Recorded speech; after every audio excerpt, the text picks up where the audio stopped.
Fight, fight, fight, fight, fight, fight, fight, fight, fight, fight, fight, fight, fight, fight, fight. Hypocrisy.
He drank a fair bit and then realized that his bladder can't handle the liquor inside, leaving us with his chair while he runs up the stairs, hoping the stream doesn't suddenly die.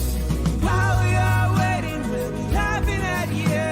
The drinking along is what most of us do. The chat is united, getting excited. What you have for us when your PM is through. When you have a small bladder and no sphincter control,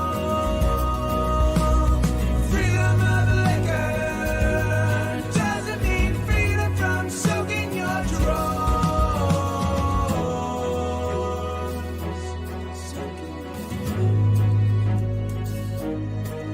Now you're washing your hands and you realize that you've forgotten to scrub both the front and the back. Then you'll grab a quick bite, kiss your lady goodnight, and remember to thank her for all of the snacks. Whoa, water will cure your hangover. Oh, so drink some when the stream is over. When you have small bladder and no sphincter control,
Okay.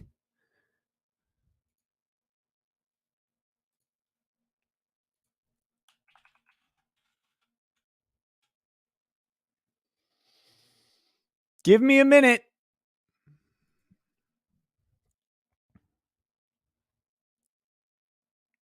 It's fixed? Oh, Jesus.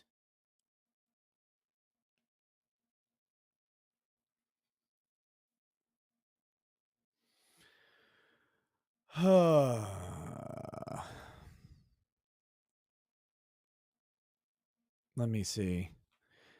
It sounds very echoey to me. Hold on one second.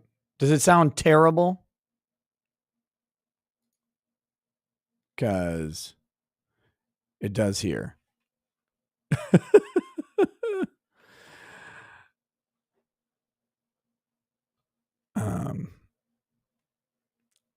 Well, this is fun. When all of your settings change for no reason that can be discerned because you didn't actually do anything, your computer was off and you were sleeping. It's a good day. It's a good day. Hold on. I need to double check. I can't trust you. That's the problem. I can't trust you that this actually sounds right. And it doesn't sound right to me. Which is not promising. Hold on. If you could be trusted, but you have a history of lying to me.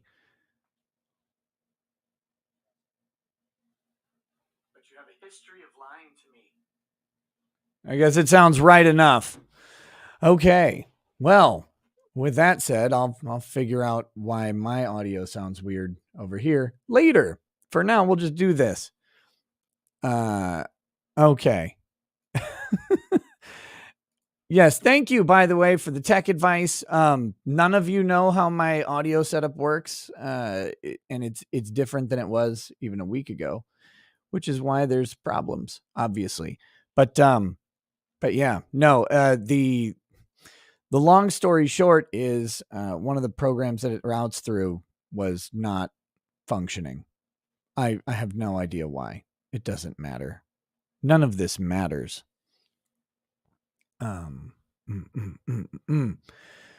Okay, we'll just go ahead and we'll get the show on the road then.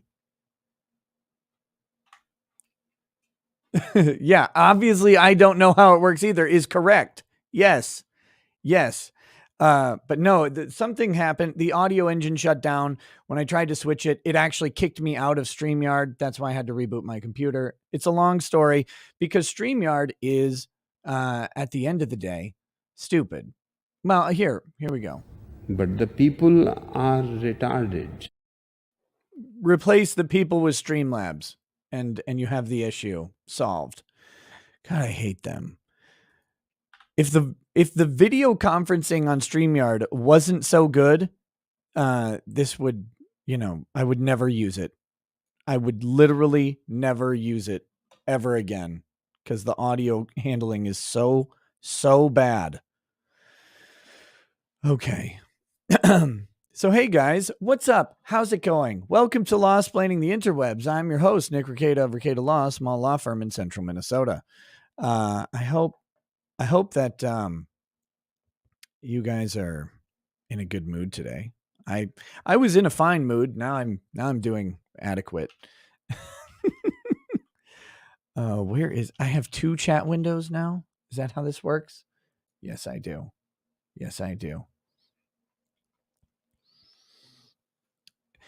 Yes, the P song played just fine because it plays through a different thing. I didn't tweet tonight's link? What? I swear I did.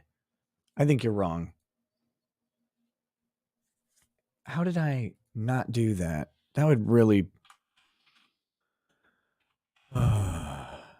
shut down the show and go back to bed. That's what I should do. Profile. Nope, you're right. It's not there. Did I send it on? I put it on locals, right? Oh my God. What about Gab? Gabs is there. Fucking hell.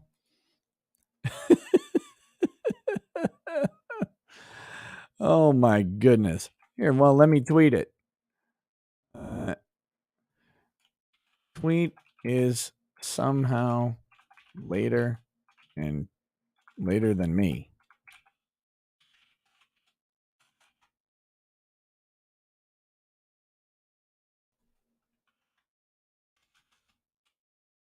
Oh my gosh, now that's too long. Whatever. At right now.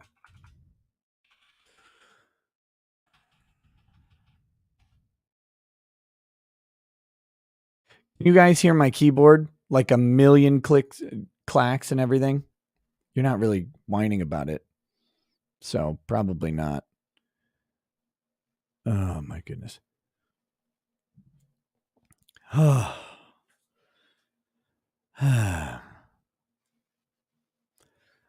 funny thing is, I know who to ban. I know who to ban when like most of the honest chat gives me the honest answer, and then the person's like, her, I'll say yes. Then I know who to ban. Thank you. Thank you. I'm going to try one thing. It's going to screw literally everything up. Okay. It's going to just hose everything, but give me a second. Oh, please don't ruin my life. Here goes, boys. It was nice knowing you.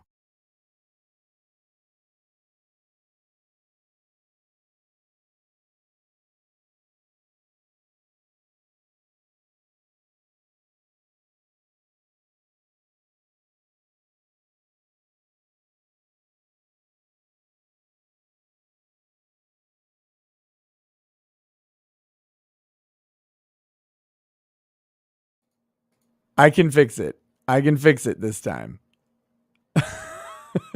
Hold on 1 second. 1 second. 1 second. I gotta try one more thing.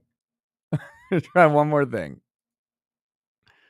Yeah, I know I can fix it. Just a second. Bear with me.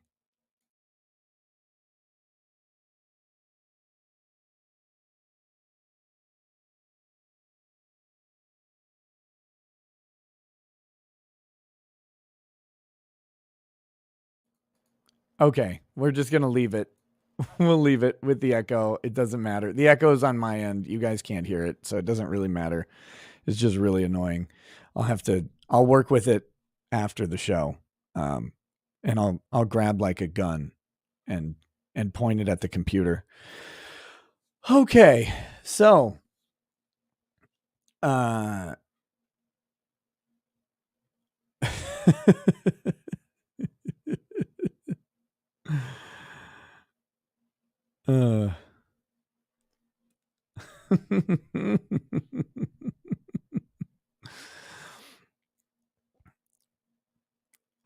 no, it's no. I'm not listening to you guys anymore. Again, you've killed your credibility. You did this. You did this to yourselves. All right. Well, the plan tonight was to make fun of Attorney Tom for like an hour, and then to watch some of this video. But we've missed most of it, so I'm not really sure what to do about this. We'll probably just go to. Oh my gosh. We'll probably just go back into this lesbian lady's testimony pretty quickly here, and then we'll move over into the interview that he did with police. That one's a little bit lengthier, so it's that one's going to be. Let's see. Hold on. I'm just looking at this thing. Okay, there's not a ton of time left on this interview with the lesbian lady, so that should be pretty quick. And then we'll go from there. I have no idea. no idea what life is going to be like in just a minute.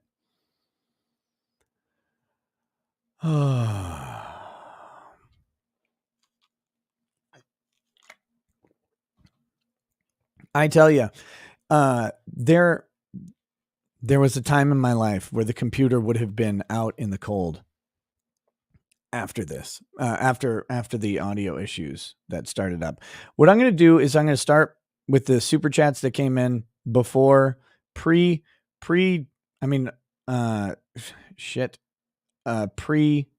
audio destruction, and then we'll go then we'll get into the show here. There's a bunch that came in early while everything was screwed up, so I'm going to hit those.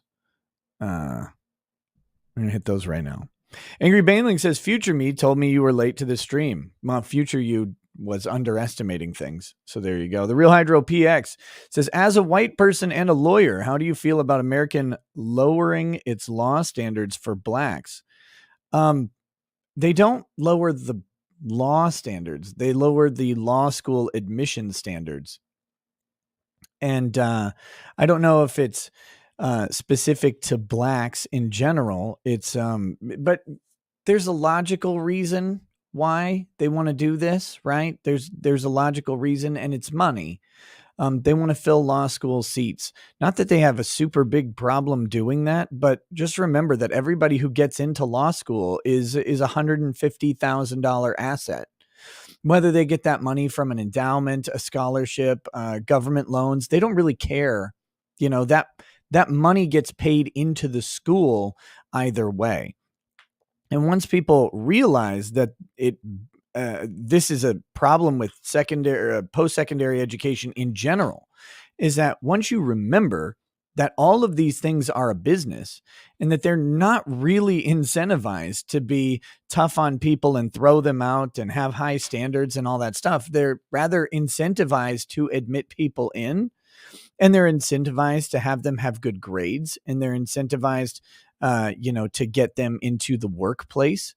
All of that is financially incentivized by every post-secondary institution. And they're starting to realize that the amount of bloat that they've included in these institutions necessitates enrollment. And so with that, there's you can pick any reason for them lowering standards, but lowering standards is just an automatic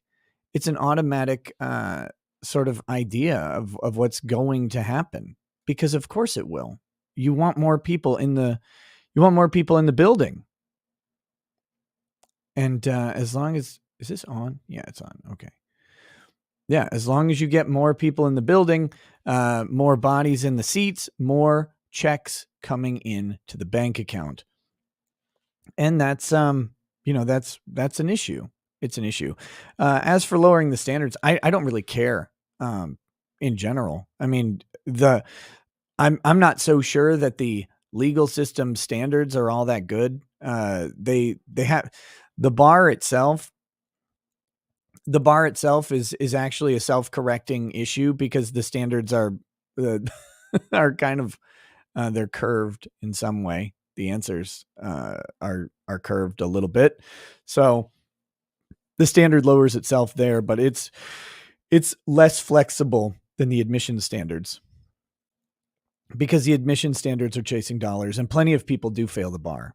And that's fine. I do think the bar should exist. It's not a great indicator of who's a good lawyer, but you got to have something.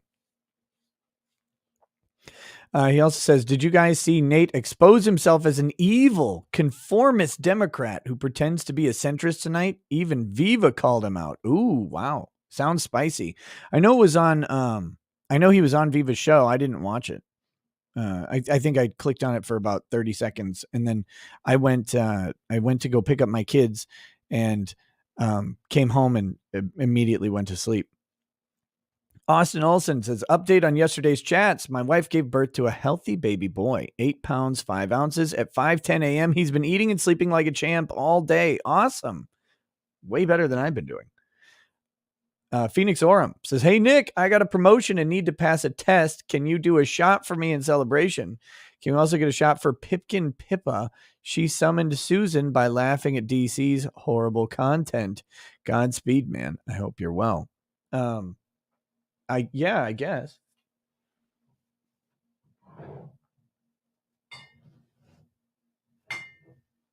We'll go with the muckety muck. Whew. Yeah, big congrats to Austin Olsen on the baby. Big congrats to Phoenix Orem on the promotion. Some good news in the chat tonight. That's fantastic. Big ups to me. For you guys, see here, you guys have this backwards. You're all making fun of me for having my audio not work. You should be actually praising the ever-loving shit out of me for fixing it eventually. Take that. Yeah. Get your priorities in order. Okay. Phoenix, man, congrats on the promotion at work. That's always good stuff. Always good stuff.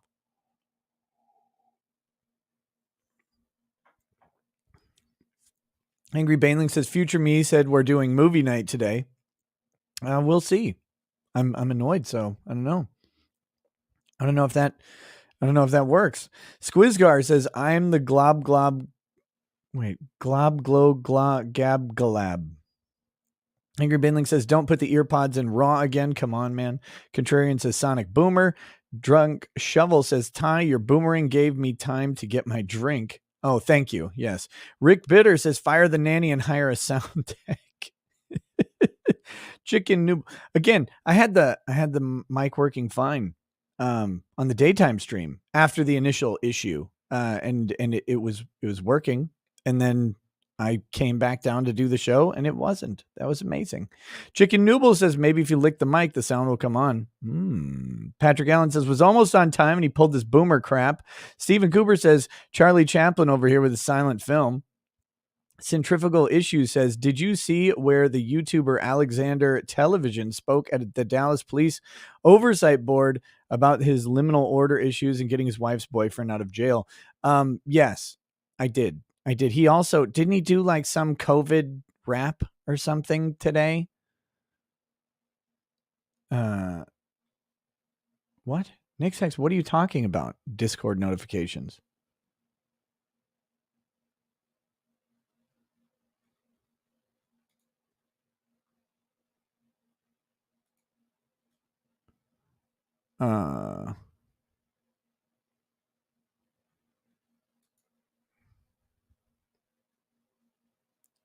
Turn off your Discord notifications. What do you mean? Like on your end? Because you're in control of that.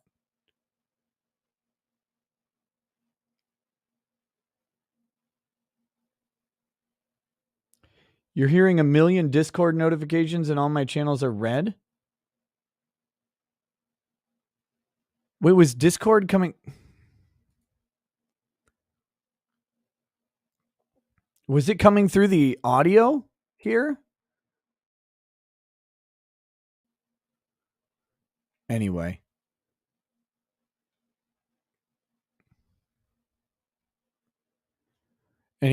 I don't know. I closed it. I don't hear any Discord notifications at all. So I think it's actually, that one's on you, buddy. That one's weird. Let's see. Matthew Self says, this is the best intro ever. No volume and only Mark Richards' voice deciphering your lips. Gonzo 1000 says, come on, Nick, rub those two tech savvy brain cells together. No. Dude Guy McPants says there was a single second of sound about 3 minutes ago. TD says, okay, boomer. Patrick Allen says, mute button, click it. I wish it was the mute button. That would have been nice. Ian McCarter says, best grift yet by old Rackets. Automata says, I dub these subsonic boomer. Get it?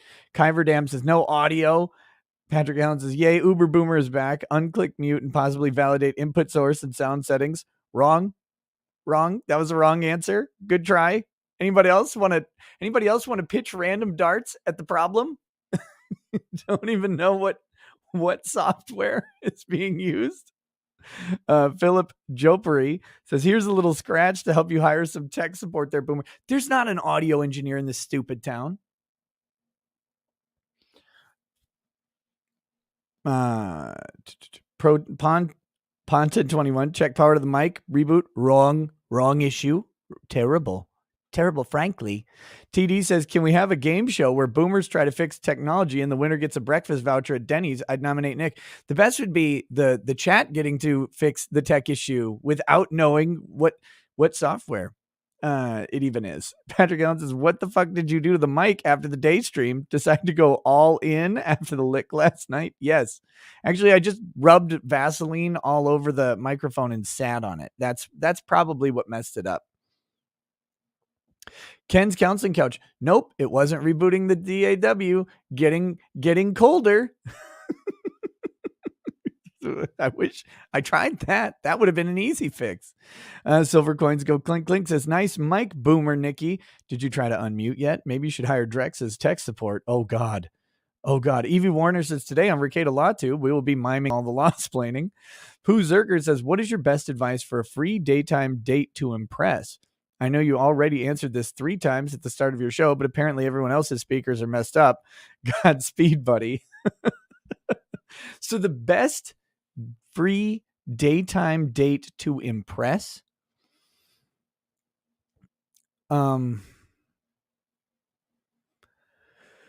Free date in the daytime. Look, I would say, but I'm bad at this, so take it for what it is. I would say go to some sort of park, not like a gay park, like a, like here in Minneapolis, aside from all the murder, there's a place, Minnehaha Falls would be a nice place to go. Winter or spring, or it doesn't matter when you'd go, as long as you're dressed appropriately. But it's free, it's beautiful. You can walk around. There's places where you can kind of be alone and hanging out in nature. I mean, I think going into a nice, pretty area of nature is a good free date to impress, especially if it's not like a well-known place. For example, Chandler Halderson, right? He took his parents on a date.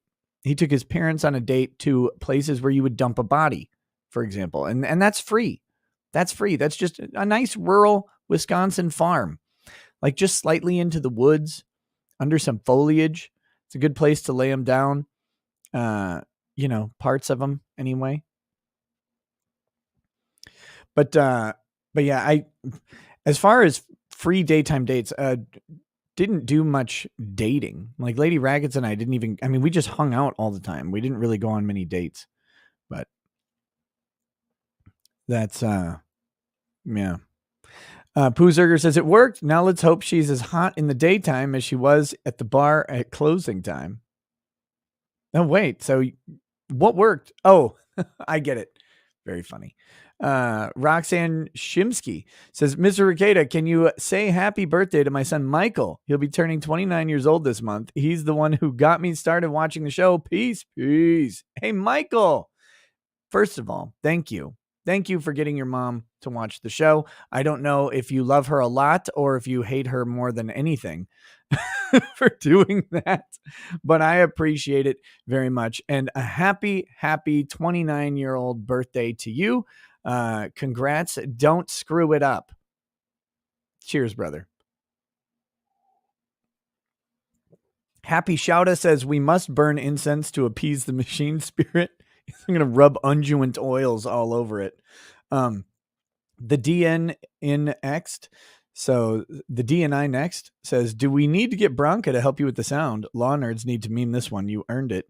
Angry Baneling says, we know how your audio setup doesn't work. Boom. That's good. That was good for a Vishnu worshiper. Azrael Bane says, with his microphone muted, we'll laugh at this boomer. Seriously, though, we all know Attorney Tom walked by the wall socket and knocked the plug out with his forehead. And Adam Brinkman sent a chat that didn't come through. So thank you. for that. Sorry that YouTube hates you.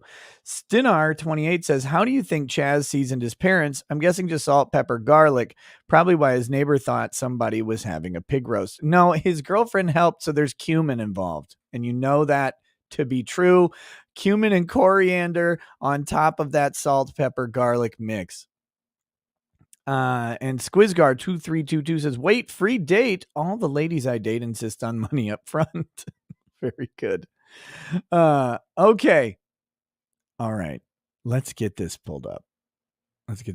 I'm sure this is actually going to be a disaster. I'm 100% convinced that this will be a mess, but we're going to try it.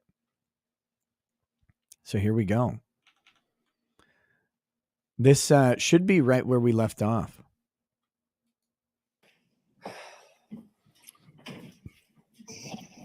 Attorney Raymond. Thank you.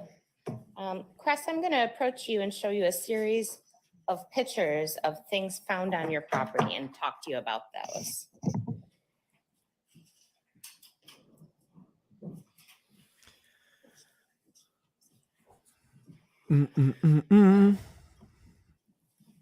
Okay, can you actually get up there? Try that out. First, I'm going to show you what has been marked as exhibits 58 through 63. Do you just want to flip through those? Yeah, you absolutely.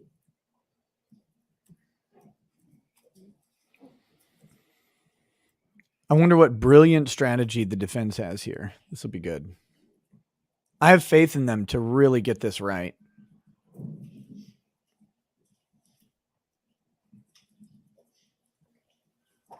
just going to ask you a couple of questions here. And we're going to have testimony about this later, but Exhibit 58 is a garbage can found in the woods.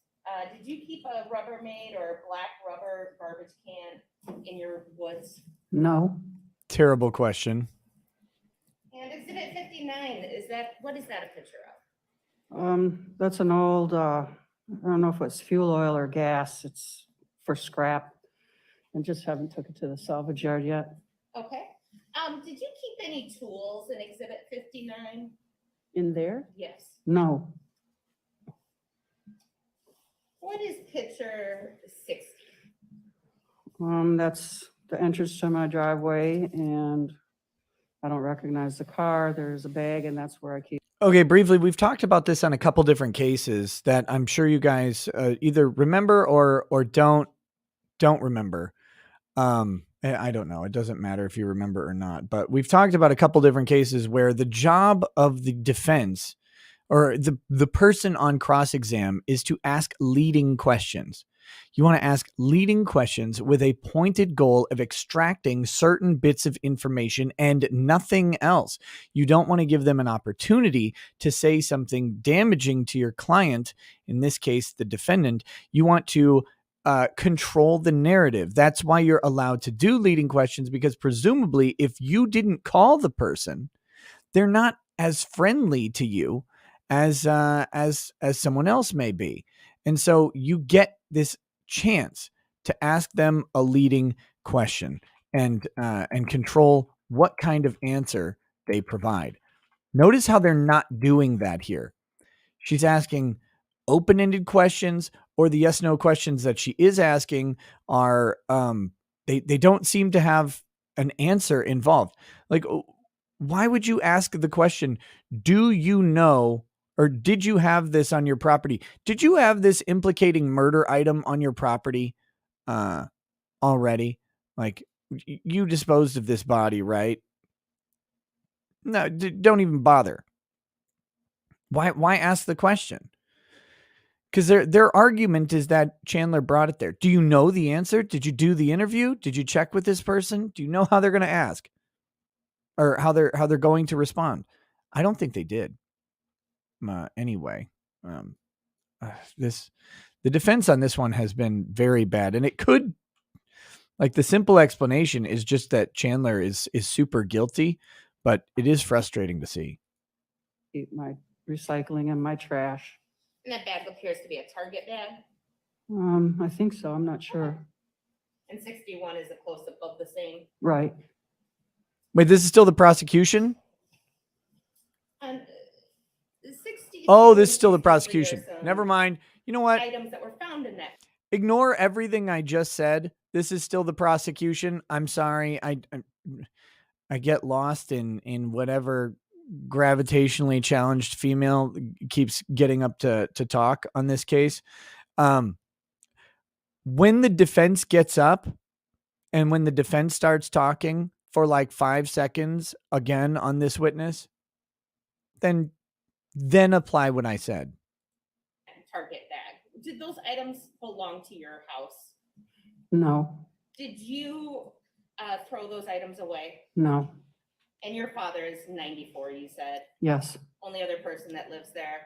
right. Well, my brother, but he was at assisted living at the time. Okay. So your father, it would take great effort to go and throw anything away outside. Objection leading. No, he couldn't. State at this time would move exhibits 58 through 63 into evidence. Any objection? None. They are received. And I will ask you about these in a minute, but if you want to just look through those in the meantime, I'm going to publish 58 through 63 to the jury. And Ms. Lasai, the little screen in front of you will have what I'm showing the jury. So what do I have to do here?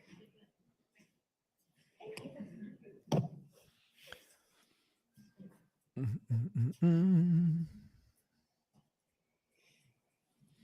See, I was confused because as you can see here, The clerk is working on that. That second group they of switch photos witnesses that I showed you, after how would you describe those 15 afterwards? minutes. So kind of curious how cross we'll Group. go. This Oh, is the tobacco shed that you called the barn. It's the shed. that's a tobacco shed that doesn't Looks look like better now, anything. though. Why does it look better now? Well, yeah, because I cleaned it out. I got a big dumpster. Been meaning to do it for some years now. I Oh, didn't get through it because I got a Sure. little upset there for a That's second. okay. But 66 through 70 are pictures of your barn before you cleaned it out. That's correct. And 71 through 74 are pictures of something that you later found in your barn during the cleanout. That's right. I would move to admit pictures 66 through 74. Any objection? No, Your Honor. They are received.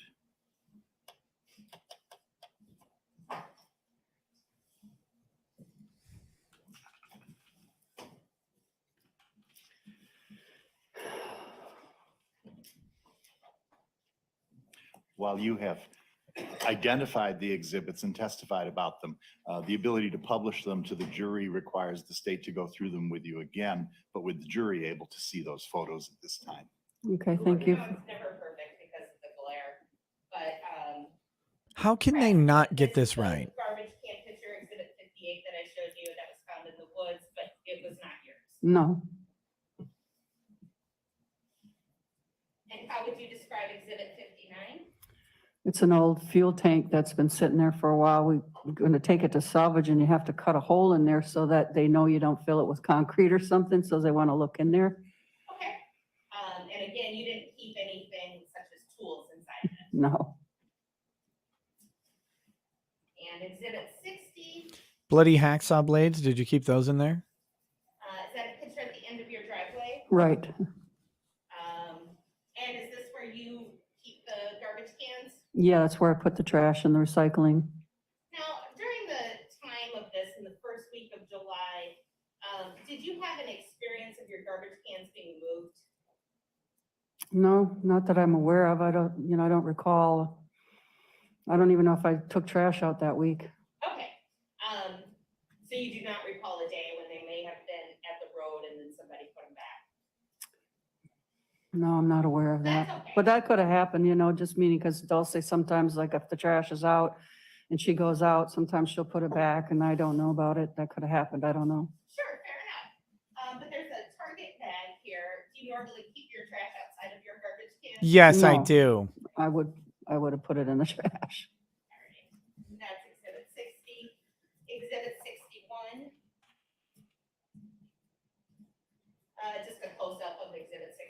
Right. Yeah, I agree. Masks on witnesses are a constitutional confrontation Alright, issue. and then I showed It should you not be exhibit happening. 62, stuff that was found inside of that carpet bag.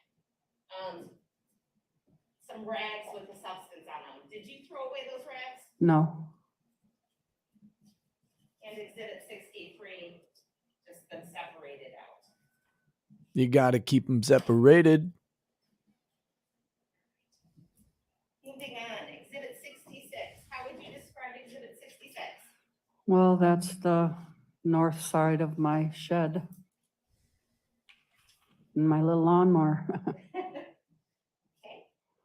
And exhibit 67? Yeah, it's just showing you the entrance there on the north side.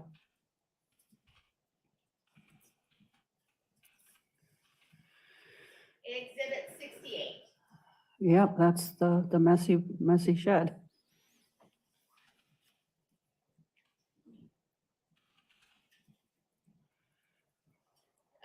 Exhibit 69, more of the same? Right. To live in Minnesota or Wisconsin, you actually have to have a shed full of bullshit. It's a requirement. There's an item here along the back wall, kind of by some boards. Yeah, there's a bird bath there. Can you tell it all from this angle what was behind the bird bath? Well, there's a rifle there. And at some point, He you went through- discover a rifle in your barn. Again, this doesn't make any Yes. sense. Why would the rifle You be keep guns in your there? barn. Not normally. My dad, sometimes he'd keep a pellet gun up there, but he hasn't been walking for a few years, so. So what did you do well, first off, when did you first see this gun? Well, I was organizing along the wall, like I say, I was cleaning out my shed and I wanted to go through these like garden tools because making sure I still use them, were they broken, when I was going to throw them away. So and then I was organizing, putting lumber where the lumber goes, the recycling where the recycling goes. And so I lifted up a board and I saw a barrel of a gun and I thought, right away I thought, what's my dad, what the heck has he got his pellet gun over here? So I picked it up by the barrel and looked at it and I right away recognized it wasn't a gun that I'd ever saw or seen ever before. And just to be clear for the jury, this gun, before you lifted it up, was behind the board. Yes, it was behind us. There was like maybe 4 or 5 different boards there. So upon realizing you don't know where this gun came from, what do you do? Well, the first thing is I just felt sort of this sick feeling and I set it back down. And then I went to ask my father just to make sure that he didn't know about any gun in the shed. And I went and asked and he said, well, what does it look like or whatever? And I said, well, Dad, I'm just going to call the police. And then I called Krista, the head of the investigation. She left me her number. And I called her and spoke with her and told her what I'd found. And she told me that she was going to send somebody out. Okay, and do you remember roughly what month or? Oh, it was in the middle of October-ish because I wanted to clean out the shed earlier, but the police were there for so long. My raspberries started, so it was after the raspberries were done, which was sometime in the end of October-ish. Okay, all right, so it was. My a few raspberries months started. later. Yes. I'm gonna show you exhibit 71. Is that a picture of the gun? Did they just say the gun was there for like months? It's kind Is of that a what happened? Oh, layer. I'm sorry, it is. Yeah. It looks to be. Do you want to look at the actual photo? Yeah, that would I be sure can do that. helpful. But it looks similar.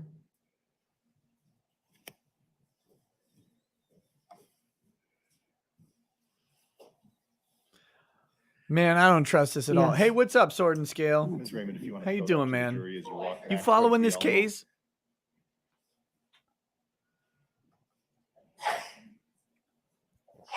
Bless you. Sword and Scale, I'm going to need an over-under on how many bites of his deceased parents Chandler Halderson took. Over-under is at 5. 72. Let's see if I can get a little better. That's just a close up of the same. Yes.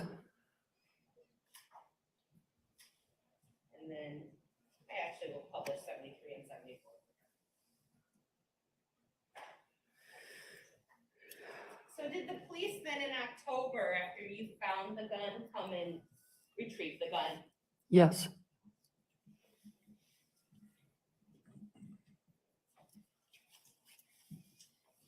And in July, when Chandler was on your farm, did you have your barn or your shed locked at all? No.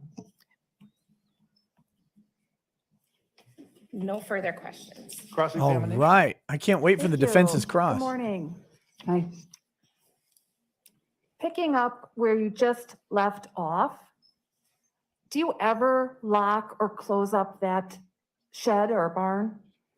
I haven't for some years. When I used to go to Florida in the winter, I would close it and lock it, but I haven't been there for a while. So, no. And is it fair to say that before you got the garbage bin and did the major cleaning of the shed, you didn't know exactly every item that was in there, right? No, not every single item, no. And you testified that there was a delay in getting the garbage bin and cleaning out that shed because the police were there for a while. That's correct. How long were they there in possession of your property or on your property? Ooh, seemed like forever. A couple of weeks at least, maybe longer. And they had closed off that area to you?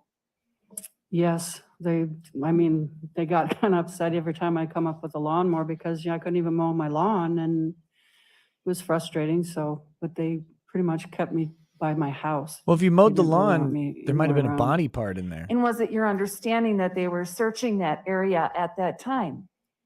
Yeah, they were searching my whole property. They served me with a warrant.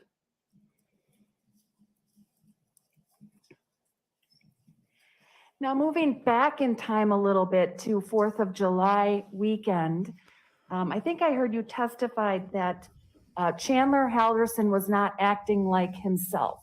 Is that right? That's correct. And it was for that observation that you and Dulce might have thought, oh, is he doing some drugs? Is that right? It was a question because we couldn't figure out why he seemed a little off. And you had never seen him like that before, right? No. And normally he's sort of a quiet, nerdy kid, right?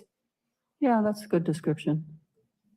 That's all the questions I have. Thank you. Any Welcome. redirect? What? No, Your Honor. May Ms. Lasai be excused at this time, She's excused. but not released? Correct. That means that you're still under the subpoena with which you've been served, so you can't discuss your testimony with anyone, but you're excused unless recalled by the state at any time. You can stay in touch with them. Thank you very much. All right, thank Have you. a good rest of your day.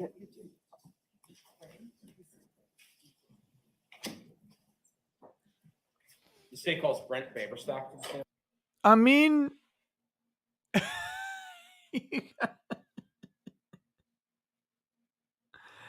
maybe he's like, no, I did it. I mean, I did it. Let's just get it over with. I did it. Just run the trial however you want. So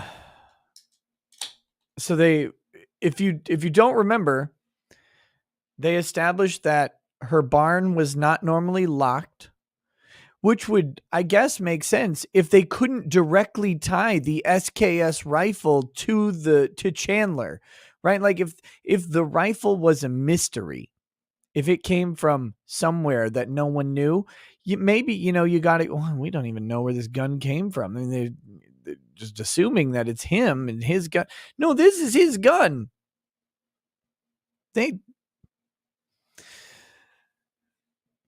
So they showed that the shed's not normally locked.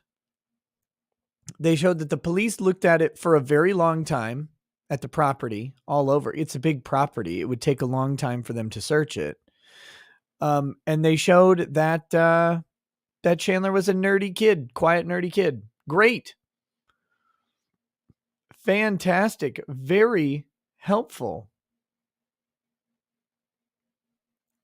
I'm very glad they got that. They elicited that. So far, 3 of the witnesses, the girlfriend, the mom, and the mom's lesbian lover have been complete failures of testimony. There's no point. Like they didn't get anything on cross. I'm saying on cross exam, they didn't get anything out of them.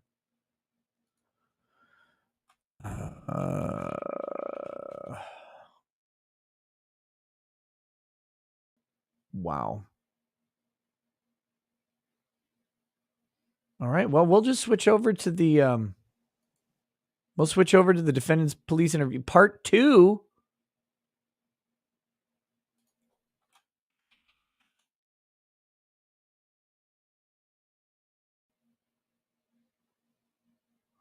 Oh, fucking hell. Where's part 1 of the police interview? I guess I got to go to here to find it. Hi, I'm Dan Abrams. No, you shut up, Dan Abrams. Shut your mouth. Maybe it's here. Let me see. Okay. Yeah, here we go. Here's part 1.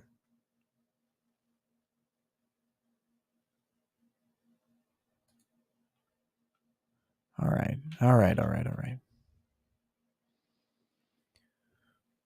I got it. You bet Dan Abrams has an audio engineer. I don't know that there are many audio engineers in this area. That's the problem. I said the other day I would happily hire one to get everything set up and fixed. Although to be very clear, an audio engineer who was not actually present at the start of the show would not have been helpful because the audio was working just fine this afternoon. And then it stopped even though I didn't change anything. But here we go. All right. We're going to start this up. This is about an hour and a half. So we're going to kind of just burn through it and see how it goes. Or I'll jump to 8 minutes and 16 seconds. That's just Mr. Halderson sitting in an interview room? Correct. Okay. Now, a couple of questions. Just first, Mr. Halderson is eventually going to move to that chair that's in the bigger part of the screen, right? Yes. And that's when you guys come in? Yes. Okay. We ask him to move to the other chair.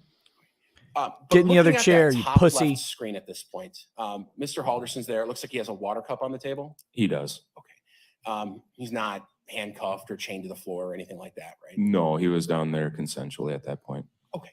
And you mentioned that Radioactive Llama Pajama says, ma'am, can I call you Mrs. Bussy?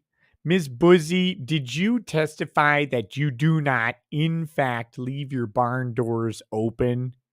No further questions, Your Honor. that as they walked in, Kat went to another room. If you're looking at that, Watch the top phone left call right screen- before this. The phone call right before this. Oh, here we go. We'll watch the phone call real quick. It doesn't look super long. Let's see. Here we go. And then I'll try and skip ahead to the part of the interview where they just watch it. A little confused. I got 2 squads parked right outside my house, and they're not really canvassing. They're just kind of sitting there. Is everything all right? Yeah, I mean, they're in the area doing canvassing, and they're also probably doing a shift change right now, getting our second shift crew on around 3:30. Got that old shift change going on there, right around 3:30 there. Don't worry about it. Got, just hanging around. Oh, there's 4 now.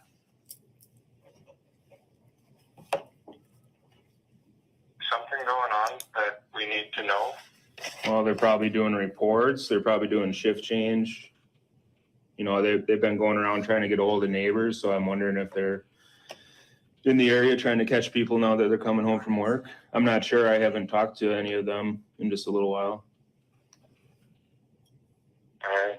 Well, any news with my brother? I haven't heard from him.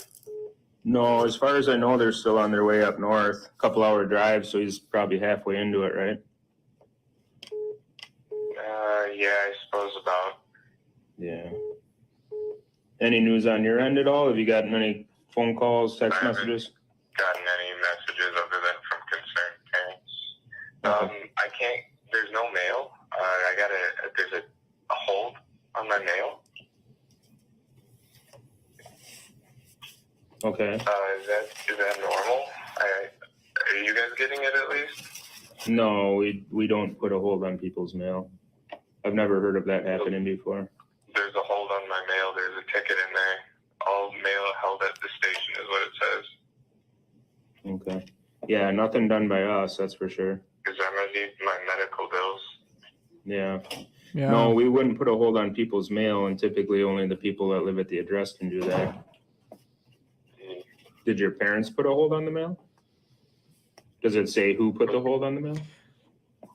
I can go check. Yeah. By the way, oh yeah, we can't put a hold on the mail there.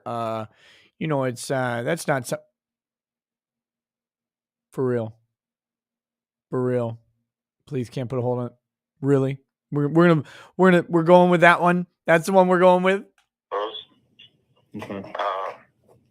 Do you know of anything?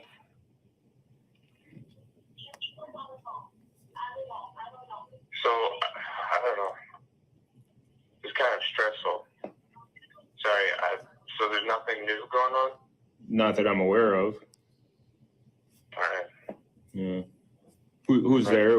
Are you at home still right now, obviously? Because you're saying they're outside. Who's there with you? Yeah, no, they're not with me. They're just 4 squads just parked outside. Okay. Who was just talking in the background, Kat? Yeah, Kat's over with me. Oh, okay. Okay. No, I mean, I can definitely give you a call or message you, I guess, depending. What time are you planning on going to dinner? I'm not sure, but Okay. pretty soon here. Is it cool to call you? Hoping to hear from. What was that? Is it cool to call you whether dinner? Okay. Anytime. Okay.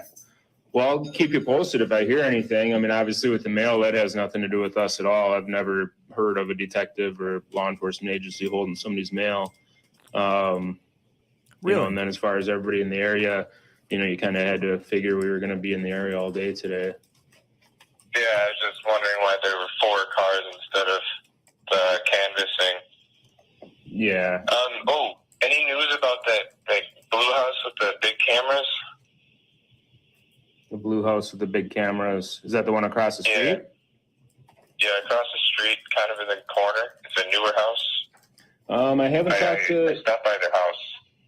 Yeah, I have a detective that's getting footage from the area. I don't know exactly which houses he's gotten video from yet.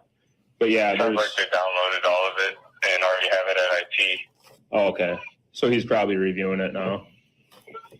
Okay. Yeah, it takes time to go through those things. You figure you can only fast forward so much. Yeah. All right. Okay. All right. Well, I'll give you a holler if anything pops up. You know, and I'll give a call around and just kind of get a briefing from people up in the area. Yeah, I appreciate that. Okay. Thanks, Chandler. Thank you. Bye.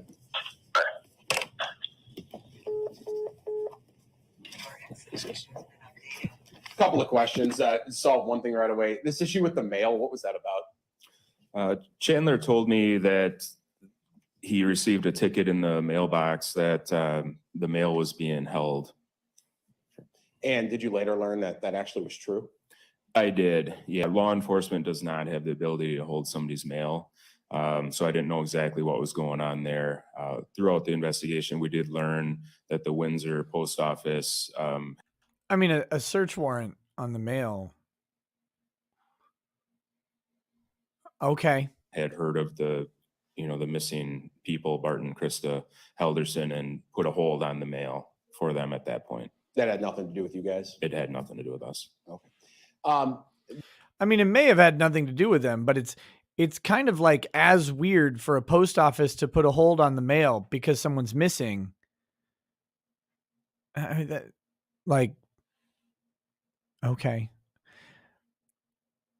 All right. You cannot convince me that law enforcement does not have any ability to put a hold on the mail. I mean, you just get a warrant for it. I mean, that'd be simple. I mean, they may not have done it in this case, but you can definitely, if you think that there's evidence of criminal activity going on in the mail, you can get a warrant. There were parts of that conversation where Mr. Halderson asked about increased police presence or whether something new had happened in the case. At that point, something new had happened in the case, right? Correct. Why did you not tell him that? And why did you answer the questions in the way you did? Oh, so we now established that he was just lying about other things on the call, because police can do this, by the way. Police can lie, and then they can get up on the stand and tell you that they lied, and no one seems to care. So at that point, keep in mind, we had just received the information that a torso was located in the area that Chandler was at the farm. So in the command post, we're trying to arrange a lot of different things. A lot's going on. We're trying to, control that crime scene out there. We're trying to get our crime scene investigators back to the area.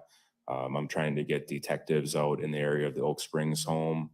I was trying to ask Chandler who was at the house, because I'm trying to determine, first if he's home, where he's at. Like I said, he was a suspect at this point. So I just wanted to find out where he was, who he is with. I didn't want to tip him off, that I had other. Okay, we'll go up to the interview. By the way, just real quick on that whole, I don't want to hear his questioning. I want to hear the interview. I actually misstated something. They likely don't even need a warrant to search the mail. So, because mail has like a moving parcel exception, they just need probable cause. That's whatever. Someone asked, didn't Kyle from FPS Russia have his mail held? I believe at least some of it was held, right? Because of the quote unquote odor of marijuana coming out of the sealed marijuana oil vials that were being shipped to him. Typically, when you have a sealed vial of marijuana oil, the one thing you notice on the outside of the package, outside of the wrapping and the sealed vialness of it, and probably the plastic bag that it's in, is a strong odor of marijuana coming from a box at a post office in a facility that smells like cardboard and sadness. That's definitely what happened to FBS Russia, right? Like it was definitely this case where they definitely not them just going ahead and assuming that FPS Russia might have something illegal mailed to him, because, maybe he was a YouTuber who talked a lot about guns and was extremely popular and had all sorts of issues. It was definitely that they smelled marijuana coming off of the box. That's what normally happens.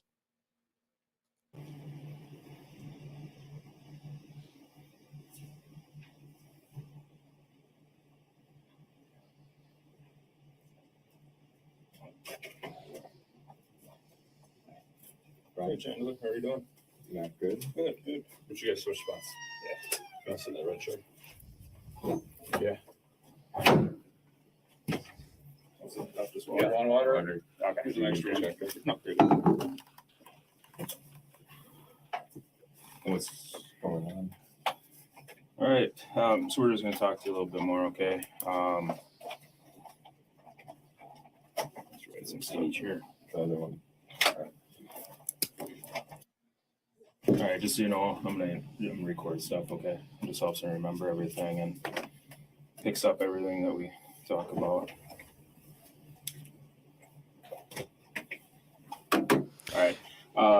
So if you're ever in this room, if you're ever in the room, there's two cops talking to you and you're at a shitty table, like where you can't even put your legs under it because they've got you at the corner of the table, you're done. Okay? Don't talk. Don't say whatever you're about to say next. Not a good plan. Brian Shunk, Detective, Dane County Sheriff's Office. We spoke yesterday. Yeah. Chandler Halderson. Yep. What's your middle initial, Jan?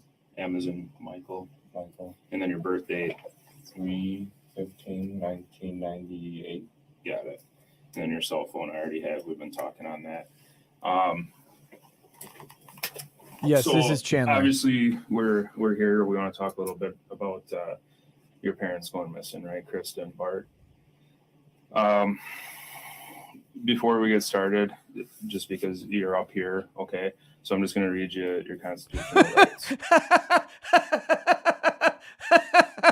That's your next next tip that you are boned out of your mind. If you're just there, how often do you get friendly conversation with just in case there, we're going to go ahead and read you your constitutional rights there, just to make sure, that you understand what's going on. Okay. You don't have to worry about nothing, just go ahead and talk whatever you want to say, maybe you don't want to though, cause like you have a right not to or whatever, but just in case there, Chandler, we've been talking on the phone a lot, but now it's suddenly different, but not really different though, cause there's nothing to worry about. Just while you're here, I want to read you your rights, Okay, so it's the Dane County issued card that they give us. So I'll just read them to you right off the card, okay? You have the right to remain silent. Anything you say can and will be used against you in a court of law. You have the right to consult with a lawyer before questioning and to have a lawyer present with you during questioning. If you cannot afford to hire a lawyer, one will be appointed to represent you at public expense before or during any questioning if you so wish. If you decide to answer questions now without a lawyer present, you have the right to stop the question and remain silent at any time you wish, and the right to ask for and have a lawyer at any time you wish, including during the questioning. Okay. Do you understand the rights I just read you? I do. Okay. Realizing you that really? you have these rights, or you're not willing to answer questions or make a statement.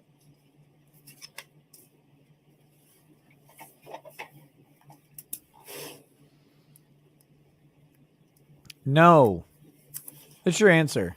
Just need a yes. Yeah. Yes. So Yes. the second Okay. one. Okay. So I'll just read it again. Realizing that you have these rights, are you now willing to answer questions or make a statement? Oh, I will make a statement. Okay. So you understand them? You're willing to talk? Could I have the card so I could read it? I missed some. I'm sorry. I'm I can read still it. having a little bit of problems. The third one.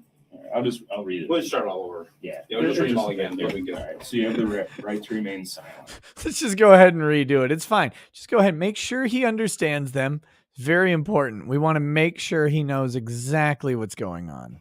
Anything you say can and will be used against you in a court of law. You have the right to consult with a lawyer before questioning and to have a lawyer present with you during questioning. If you cannot afford to hire a lawyer, one will be appointed to represent you at public expense before or during any questioning if you so wish. If you decide to answer questions now without a lawyer present, you have the right to stop the questioning and remain silent at any time you wish, and the right to ask for and have a lawyer at any time you wish, including during the questioning. Okay. So then the only two questions I asked were, do you understand? Yeah, your I rights? understand, and I am willing to make a statement. Okay, perfect. All right. All right, so then. like we already said, I talked to you yesterday. So today is July 8th. It's about 5:11 now. We started talking at 5:08. So yesterday, July 7th, I came to your house where you live with your parents, Bart and Krista Halderson. And the reason I was there is you had gone to the Windsor Police Department and reported them missing, right? Yes. Okay. I didn't go to the department. I went to their office break room area in the same building. Yeah, I think it's mixed in with the city hall. Okay. But nonetheless, a deputy came and spoke to you. Okay. So you reported your parents missing. We got some information from you yesterday. We've been following these last night, working today to, go through different things, just trying to locate them, right? So I guess if you want to start with, let's just go back to last Wednesday. By the way, whatever happens on this interview, just remember that this genius, this Mensa candidate, apparently had literally everybody fooled. Everybody fooled. And only when his masterfully executed plan of convincing everybody that he had a job and was also in college, once those were found out, did he decide to murder the parents who were providing his entire lifestyle because they figured out his lie. Just remember that this titanic intellect of a man had everybody fooled. All people believed him. Wednesday, I was with my dad. What time Wednesday? I remember it. It was kind of a bad day. Okay. Why was it a bad day? Well, my mom had work, so she was gone. My dad and I were watching something over lunch. It was the Wheel of Fortune, and we normally have the couch, like with our back facing the table we sat at the end of you coming. Downstairs or upstairs? Downstairs. Okay. In that room with the TV. I tossed the ball, and I smashed the glass. Okay. With the dog. The dog's help. That set my dad off. We tried to clean it up. I don't know about him, but I got injured. But he was mad. He didn't really talk to me too much that day. My mom got home at 5, I believe. That's her normal 5:20 to 5:30. By that time, I had already had one leg with my dad down. I was cooking the next one. She leaves. I don't know her hours, but I know she leaves at 7:30, and then all the way up till 5, and she comes home 5:20, 5:30. Did she come home about 5:20, 5:30 that day? I believe so. Yeah. Okay.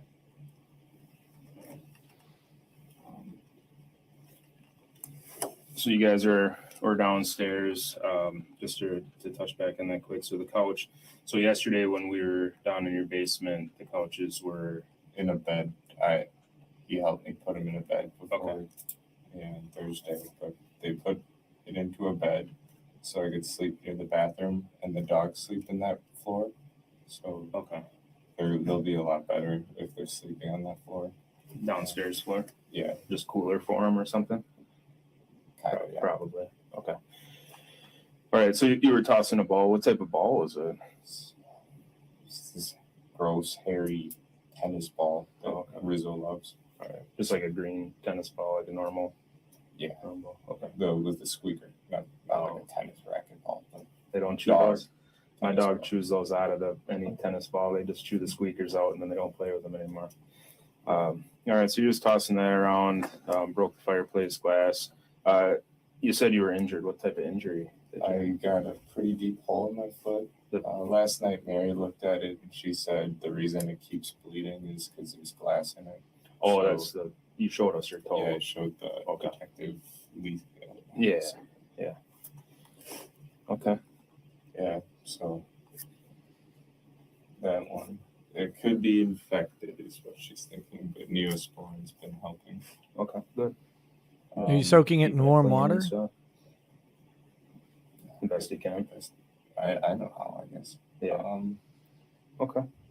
Wednesday, back to Wednesday. Yeah. Once I got all the glass out of the dog's hair, she didn't sustain any injuries. Good.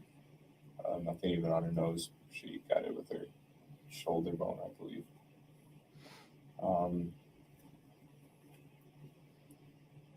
So glass dog. That was roughly around 2. And then the rest, he didn't really talk to me. I went back to doing like a job search, kind of just shitting my day away. Just getting games, YouTube. Do some gay games? That's when I heard came it. across one of the jobs I liked. Then 5 o'clock rolled by and mom came home. Dinner. Did you just call his mom dinner? What do you guys have Wednesday night? Dad. Okay. Couldn't tell you because it was Dad. Who made it? I think it was probably just stuff from the fridge. Okay. I think we all did our own thing again. Sure. By the way, a detective at my house said something's happened, and while we were leaving, people were going inside. Is there a warrant? Yeah, we found your leftovers. Should there be? No, I'm just wondering if. Okay. Can we go in? As far as I know, they were at your house and they were going to be there talking to you to ask if you would come up here and talk to us. But Officer Haley just walked pretty much in to the gate, the gate on the outside. Just kind of walked in. I was wondering. Was that when you were getting your wallet? No, we were. I was in the car waiting to leave. I was just wondering. I mean, this is actually kind of a valid question. Like, I didn't, the cops are just going into my house. Like, they didn't show me anything. I mean, do they have permission to go in there? That's a good question, honestly. That's not actually suspicious to me. I'd be curious why people are going into my house without my permission too, whether I killed someone or not. Razor390 says, I actually think he's smarter than we give him credit for. He chose free room and board for life versus having to have awkward conversations with his parents about his lies. Win-win. Seth Ward says, I'm supposed to believe this guy shot his dad and presumably his mom with a hunting rifle in a residential neighborhood. No one heard that. Has anyone testified to that? Apparently someone does testify to the smell of the burning body, I think, but I don't know about that yet. Everything's okay. Because she said something's happened. Okay. And we need to go down. All right. I'll find out what that's about. Well, has anything bad happened? Oh, not sure. All right. So Wednesday night. Now remember, as silly as this sounds, this for him, if you believe his story, which you were free not to, he's asking these questions in the context of he contacted the police to find his missing parents, and he has now heard something bad happened. Something has happened, presumably bad, because the police are now going into his house. He could be suspicious that they found him out, or he could be suspicious that they found his parents dead in a ditch somewhere, right? Like, not one that he put him in, but if you believe the story, so he might be a really good actor. Night, mom comes home. Dad was angry. Was he yelling, or what was? How would you describe Dad being angry? It was he would yell if you said something to him. I guess if you talk to him, if you give him his space, he'll be okay. So Wednesday night. Wednesday. How was it that night? That's all we did. Just give him his space. He won't yell or do anything. Okay. That's all we had to do. La and I went to clean, do some laundry, make our beds, stuff like that. Who's we? Ma and I. Your mom. Okay. And that was Wednesday night. Yeah, that's we had an early night. No TV that night. Gotcha. What time did your parents go to bed Wednesday night, do you think? I was in bed at 8. You were? Yeah. Okay. Yeah.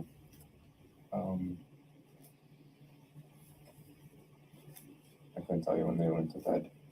Okay. No worries. And you were downstairs. That's where you've been sleeping. You told me last night. I was in my room Wednesday. Upstairs. Okay.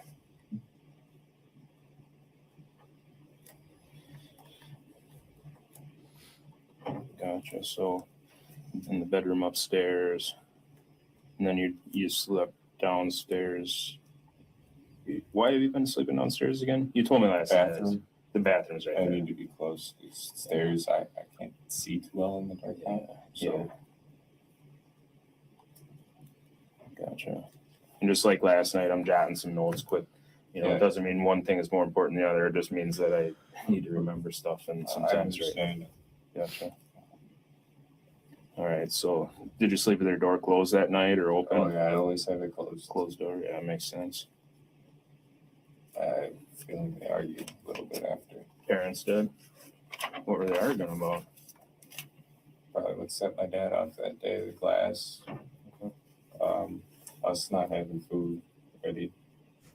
And stuff like that. We just microwave whatever was in the fridge, I suppose. Yeah. Who was upset about that? Dad. Dad was? Okay. He usually doesn't like that. He likes when we cook. Okay. Okay. Does he ever cook? I haven't seen him cook. Oh, he grills. He likes. Of course, he's a man. Thursday. Nice. Even if men don't cook, they grill. I mean, that's just a rule. I told one officer their green egg. He got it makes terrible food, but yeah. How do you screw up a green egg? The green egg. The green egg. That's like a grill or something? Yeah, it's insulated and makes everything smoky. Oh, you know what? Guilty. Um, Guilty. Get out. It's Thursday morning. Get out, you disgusting Philistine. I wake up. It makes everything smoky. Shut your mouth. Oh my gosh. 6. Okay. Dogs. We need a We talked about that testosterone last week. injection 6 a.m. is kind of immediately. your deal, right? 6 a.m. Yeah, that internal clock now. Yeah. I haven't used the thing for a while. 6. A big green egg is a big egg-shaped grill, charcoal grill that you would use. It's one of the most popular charcoal grills that exists. Yeah, they make things smoky because you want that's the point of grilling the meat, is to add the flavor of the smoking wood or wood charcoal that you're using. It's the point. That's the purpose.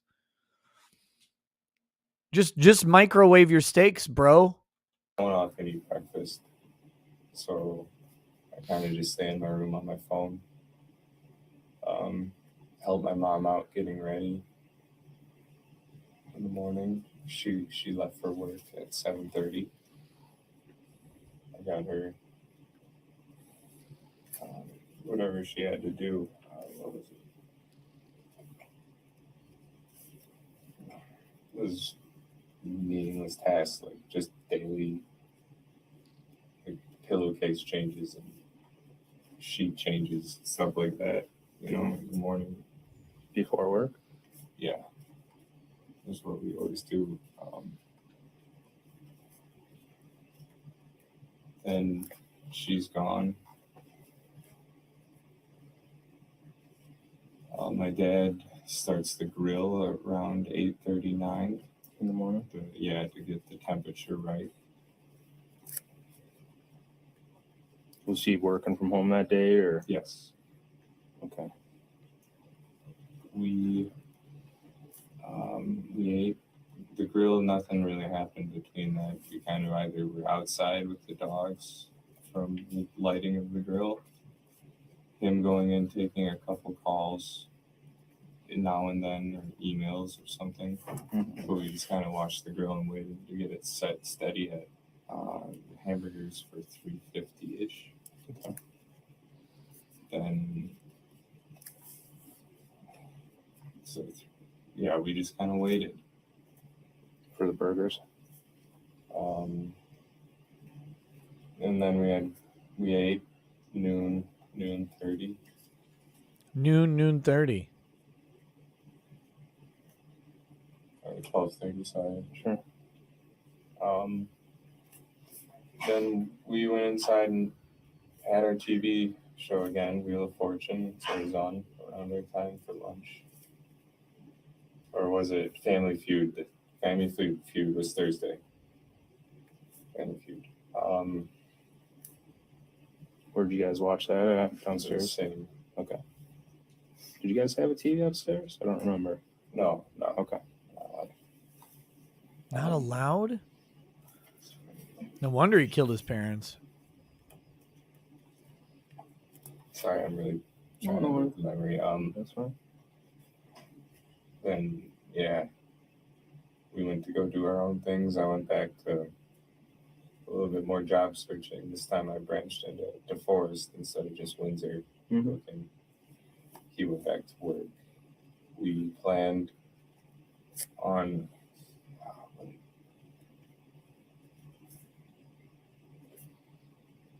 something went well. We were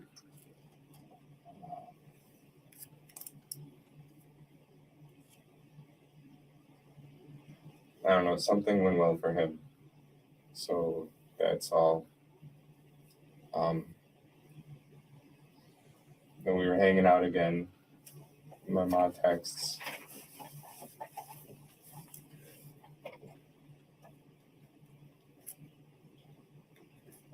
I believe I texted her, everything's going well. His phone died, my dad. He didn't, he just kind of like charged it Gene forgot the Vallow, dog. I did not show this. I left it. Then we just kind of hung out, and my mom gets home, and I start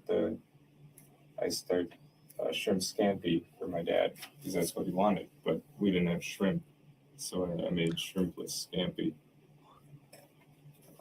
I made it on the big green egg. That's where they told me while we were eating it, they were gonna go with their friends, and I was like, oh, cool. Well, And they said they were going cabin. Yeah. Oh, Okay. We're going up north. That's how they friends, refer to it. Who said that? Mom or dad? Mom. My dad doesn't talk while he eats. So there we are at Thursday dinner, up north of the cabin. My dad says, I'll need a set for pipe repair and gas. So I'm like, all right. I grabbed the pipe repair stuff from his plumbing chest or plumbing box. It's like a tote of what you need for pipe repair. And 2 whatever jerry cans. I can't remember the amount, but they're red with the safety nozzles. Got those squared away. They had most of their duffels already packed at that point. And we all just started bringing them down to the mudroom with the shoes by the garage. Where you showed me.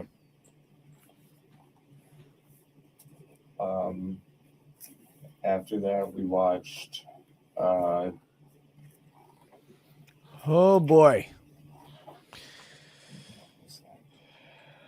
Is a Netflix original. Pluvy. Seven Underground. A thrill-seeking, it's like they fake their deaths and they fly airplanes and they like fight at the evil of the world by being ghosts. I don't think I've seen that one yet. Yeah. Who was doesn't sound watching good. that? The 3 of us. All 3 of you? Okay. All 3. And that put it at 9. They had their drinks. Went to my computer. My computer was at that black table we sat at. Sure. We saw all that stuff. Played a video game called Tarkov. Until midnight. Well, after midnight, maybe. No wonder he likes the SKS so much. And my parents by then were asleep. We got their teeth brushed and everything.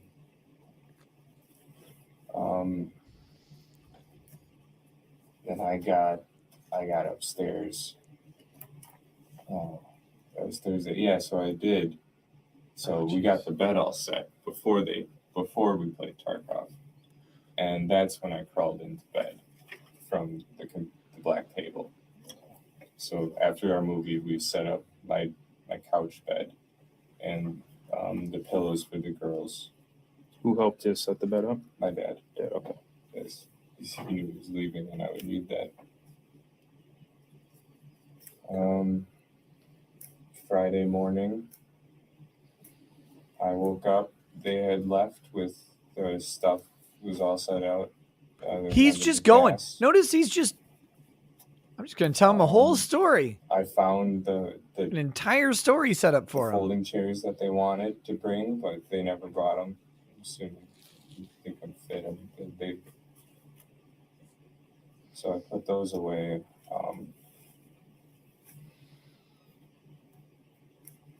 That was Friday morning. I go upstairs, feed the dogs. It was around 6-ish, not 6:15 when I woke up. I was a little late that day. 6:15 Friday. Okay. That's just when I looked at my phone.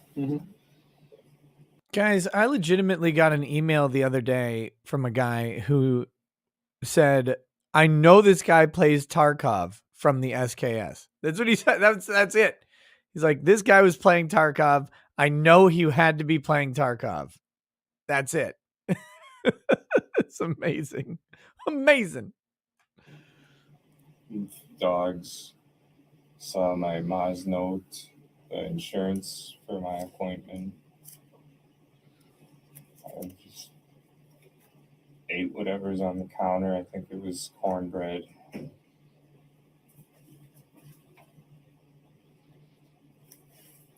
Where was the note from your mom? That was on the kitchen, like there's a peninsula. Yeah. With the insurance stacked up, but I moved it to the table. Okay. And then those insurance cards were there also that we saw yesterday. Yeah. Okay. I don't think she knew which one I would need, but I have 3 now. Mm-hmm. DBZ says, been watching Ricada since Rittenhouse. Are you a defense lawyer or a prosecutor? Shouldn't you be advocating to STFU? Well, I mean, he already did it. It's not like, what am I going to tell him? Call him up while he's at trial? By the way, don't talk to the cops several months ago.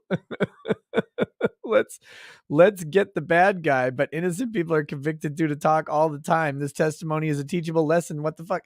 Did you not pay attention to me at the beginning saying don't talk? I've said it several times.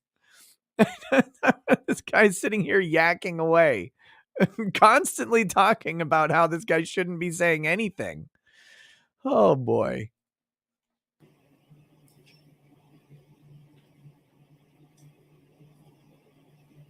Okay. Friday. Yep. So No, Friday I hung morning. out with Kat Friday night, I believe. What'd you do Friday during the day? Oh yeah, let's work backwards.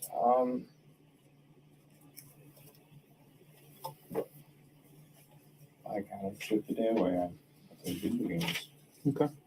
Sounds like you do that a Thanks for lot. gone. Why not, right? Yeah, I didn't do anything that I should have. I should have been cleaning and all of that. Well, the house seemed pretty clean when I was there. You see all the dog hair? That's got to be gone. It comes along with it, right? Yeah.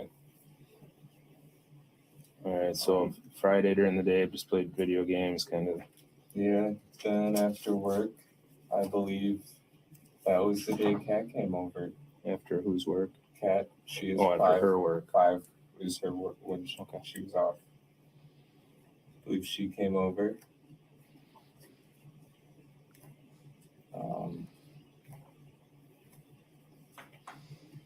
So she gets done around 5. The cat came at 5, you said? Oh, I don't think she went straight here after. I Let's not make believe sure she her came drive is- over. It could have been later, like 6, maybe give her time for like getting clothes.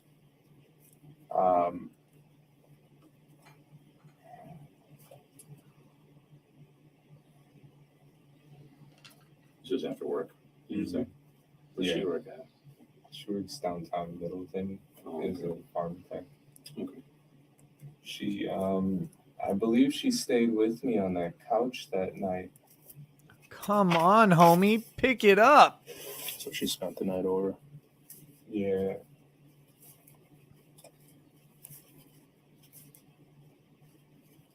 You guys both slept on the couch downstairs? Yeah. Remember, police officers get paid for these interviews, often overtime if they've been doing other stuff all day. So That was Friday night. they'll let someone talk real slow. They don't care. Just keep That might have talking. been my own night. I might be wrong. I'm wrong. Okay. I think I spent that night alone. I just kind of gamed online with some of my friends. Oh, I said Saturday night. I'm so sorry, guys. Yeah, no worries, man. Hey, just So, keep talking. one night- It's fine. I gamed alone all night. One night, Kat spent the night on the couch. Oh, and Sunday she spent the night in my bed with me. Yeah. Sunday night. I know that because she didn't want to spend another night on the couch bed. She didn't like it. And she went to work on Monday morning. So that was Was she worried about the head in the fireplace staring at her? Was that why she didn't want to stay there anymore? my bed night. We backtracking. One night she spent on the couch with me, with like the couch bed we've made. Mm-hmm. But one night I gamed all night. there all day and night, pretty much. And I'm pretty sure that was Friday night. And let's go with Saturday was my night alone. Okay. So Friday, we believe she came over, Yes, and then Saturday was the game night. yes. So backtracking to Friday, when she came by, we actually we just Bright. No, not Bright. There's this movie. Oh, or no, you didn't TV watch series Bright. on Netflix. We watched pretty much the entirety of that into the morning. It was on apocalypse show. I don't know the name. It's not Bright. What time do you guys think you went to bed? I say we stayed up well until 10, I would say.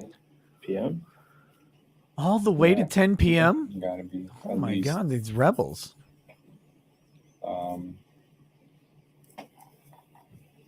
The morning,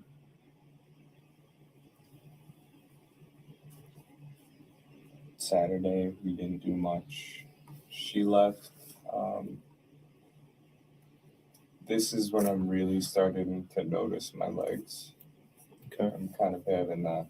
I have legs. the I have anxiety and legs. all of that, like getting a little frustrated with myself and all of that. Like it wasn't too bad until like last week Tuesday when I started noticing it, and Saturday was like the peak, and it's kind of stayed out like this. Okay. Peak anxiety, and this kind of like set me like asked for some space, and I just kind of gamed Saturday. Couldn't tell you when I went to bed. I think I might have even stayed up till 2. Girlfriend's over, he's up all the way to 10, but when she's gone, he's hanging with the boys, slaying some rooskies. Yeah, it's just the He can same be up game. till 2. Escape from Tarkov.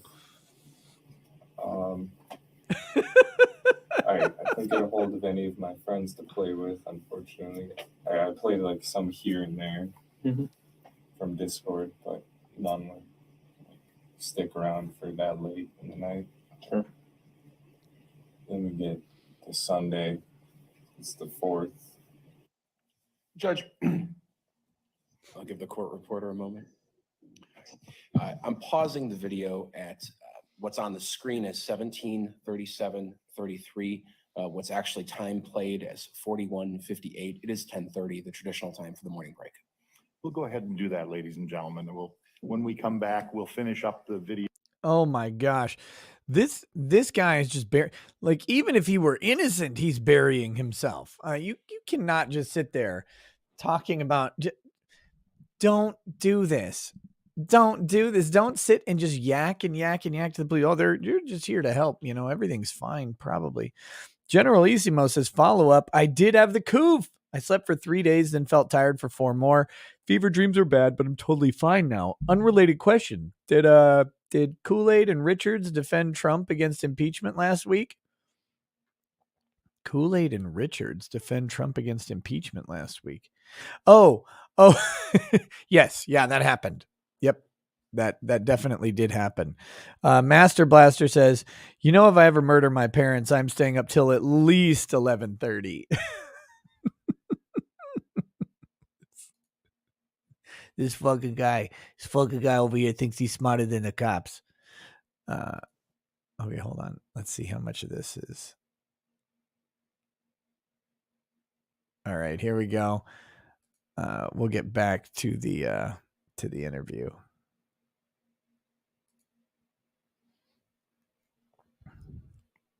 Wow. But long story short, I mean, he's just laying out a mundane list of activities that are plausibly done.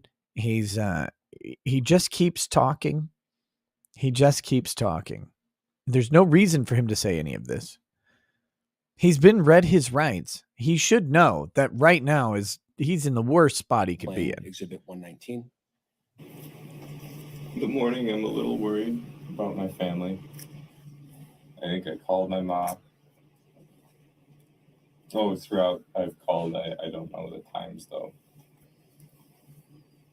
Throughout the weekend, I mean. But I called my mom, I believe, in the morning. There's along those lines, and I get a text from her.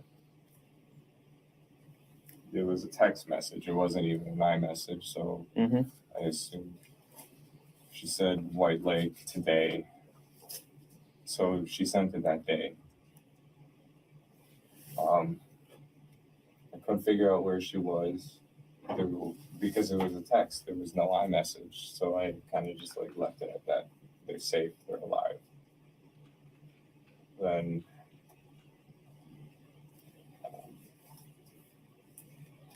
get to the afternoon. I'm talking to Dan. I call him up and I ask him, well, what he's doing. Or maybe that was the morning, but I called Dan that Sunday, asked him what he's up to, if he wanted to hang out. I don't like being alone at the house very long. Dan is mom's coworker / friend? Yeah, okay. This guy. Brent Mack says, are you telling me his parents didn't know he was a liar, pants on fire for 21 years?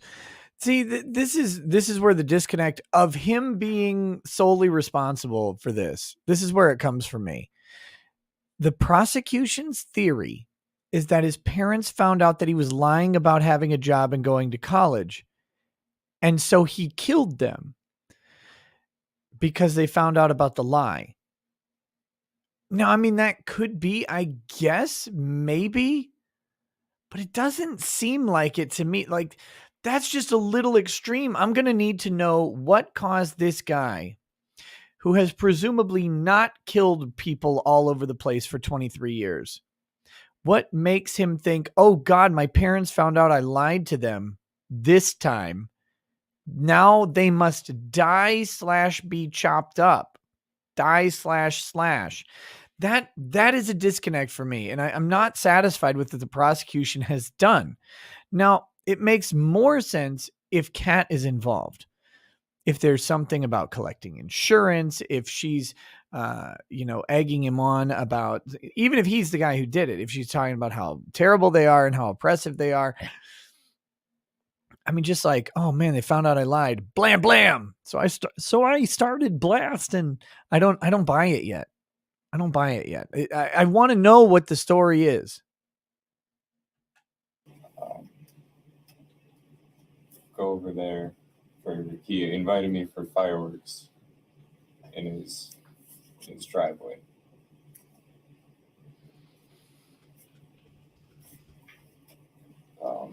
You said yesterday he lived in DeForest or Windsor, one of them. Yeah, close.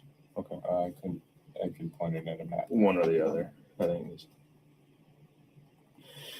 So throughout the day, the dogs, it's just me and the dogs, the fireworks, and the dogs are like running around and into things. I'm trying to keep them okay. All they're doing is knocking stuff over, spilled their water. They haven't eaten. They won't go outside for me. Even on a leash, I couldn't get them out. What was the deal with that? The fireworks. Oh, the fireworks are spooking them so much. Yeah, all day. I gotcha. So I put them both into the Ford, cranked the TV. Did that seem to help at all with them? Yeah, the loud TV helped. Rizzo doesn't like, or maybe does like New Girl, the TV shows, so we watched that. It's the theme song that gets her, I think. She barks. So we watched that. Izzy fell asleep. So Izzy's the old dog, the older one. Yep. So it was Sunday. Right, Sunday evening, Kat comes by to help me with the girls. So she wasn't there during the day? No, it was just me and the dogs. She left Sunday morning. Okay. No, she left Saturday morning because I spent Oh, Saturday by myself. I see that. And then Sunday, it was just me and the girls till whenever Kat got there.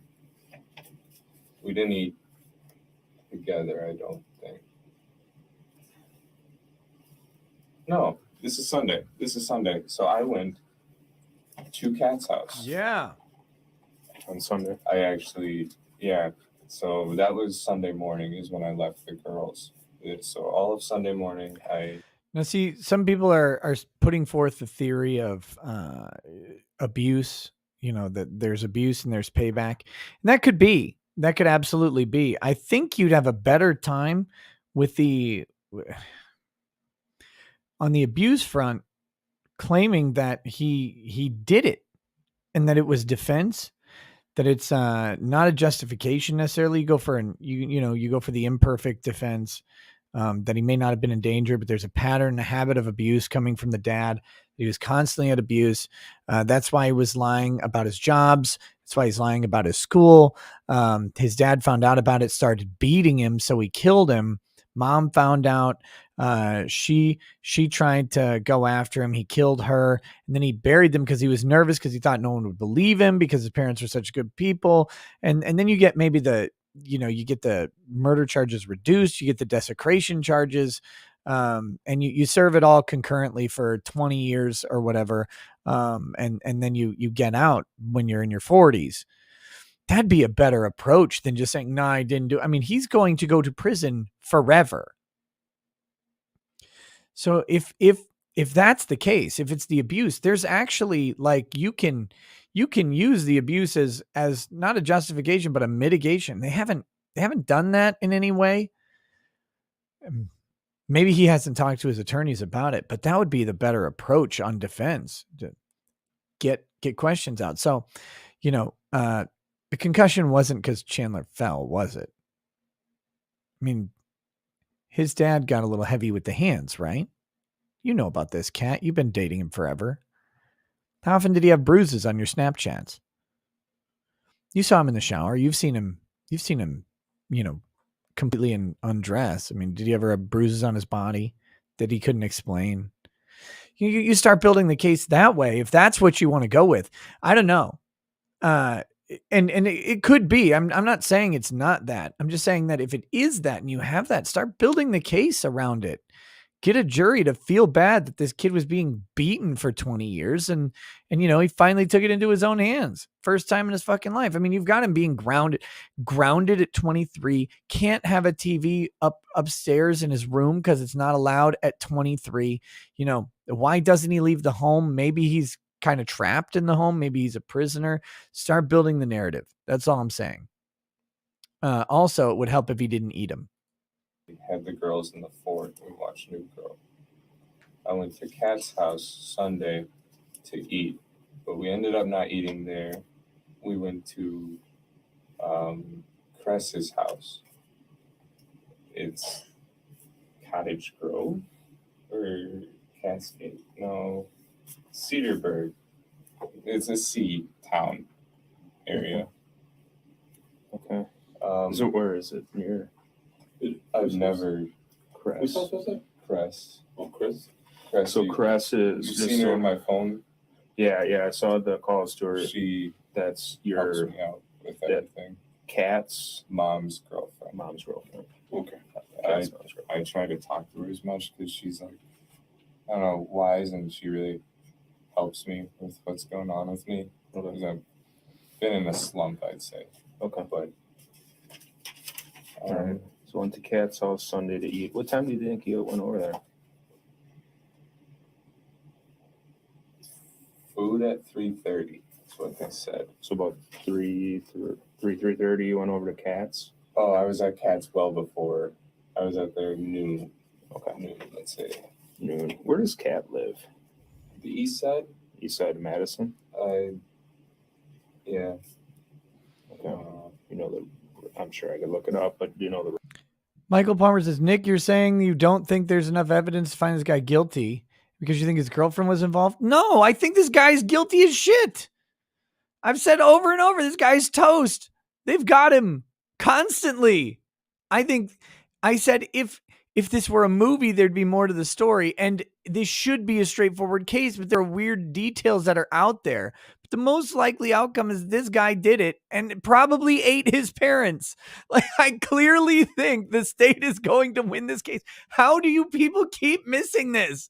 I've said over and over that I'm pretty sure this guy's going to prison literally forever. Not because I think he's not guilty, but because I think the state has easily proven this case. His defense isn't doing shit, and I'm trying to figure out why they're not doing shit. It seems there should be more to the story. There should be more interesting stuff. It should be more interesting. Why is there a lesbian couple riding a lawnmower 200 yards to a fucking pool so that she can get in a pool with her tits out while they know some weirdo boyfriend of the daughter is there on the property and wants to be in the pool? And when he shows up, they say, no, you can't come in. And he just gets in the water anyway. Like, these details don't make sense. That, to me, all that says is there's a lot more to this story. It doesn't mean he's not guilty. Doesn't mean I'm literally making jokes that he's eating his parents constantly. But he didn't do it, though. Oh my God, guys. Do I think that there's a possibility that the girlfriend is involved and knows way more than she's let on? Absolutely, yes. Of course. This chick knows that he's not injured. She knows his concussion is bullshit. She's jerking off with him while Snapchatting in the shower while he supposedly can't stand without a walker. She encourages him to lie to his parents that they'll be able to take better care of him over the weekend at her mom's farm, her mom's lesbo friend's farm. Like, she's encouraging the lying. Right before the mother is killed, she sends a text expressing anger. In a normal case, this chick would be investigated. Plus, you've got the prosecutor saying, oh, she definitely didn't do anything. Kind of like maybe they have an arrangement that she's not going to be gone after in this case, and they really don't want any sort of details about her involvement to come up because she testified against him and he's the guy who did it, even if she maybe had a part of it. I'm just saying, this story should be so fucking straightforward, and it's not. That doesn't mean that I think the state's not going to be able to prove guilt. This should be so straightforward. We found your dad's skull fragments in your fireplace. What the fuck? Rolled it all or anything. Taffliger or Andrew Lane Taffliger. Okay. I'll look it up. That's fine. So you met her Sunday about noon. What'd you guys do at her place? Well, she realized my legs, I wouldn't be able to do stuff with them. So her brother, and her brother's date went to a thrift store while she had me sleep. She just put me to bed and they went. And then they get home around 2:30. Kat and I rush back to my house, let the girls out, and we go back straight to the farm. Okay. Were you at the farm before you went to let the dogs out, or? No, we were at Kat's. It's like a duplex. So Kat's house Sunday around noon. You went to sleep with Kat, her sister, her brother, Kat's brother, and his date. Okay. Sorry about that. Went to a thrift store. Then we went to Cress's and we ate. After that, James left after dinner, leaving his date with us, and we took a swim. After the swim, we left, went to Kat's house to drop off his date. The date stayed at Kat's house. The date is Rose, maybe, is what her name was. Ricky X, stop telling me about the brother's testimony. Have you ever met her before? No, this was a Tinder match from her brother, Kat's brother. Okay.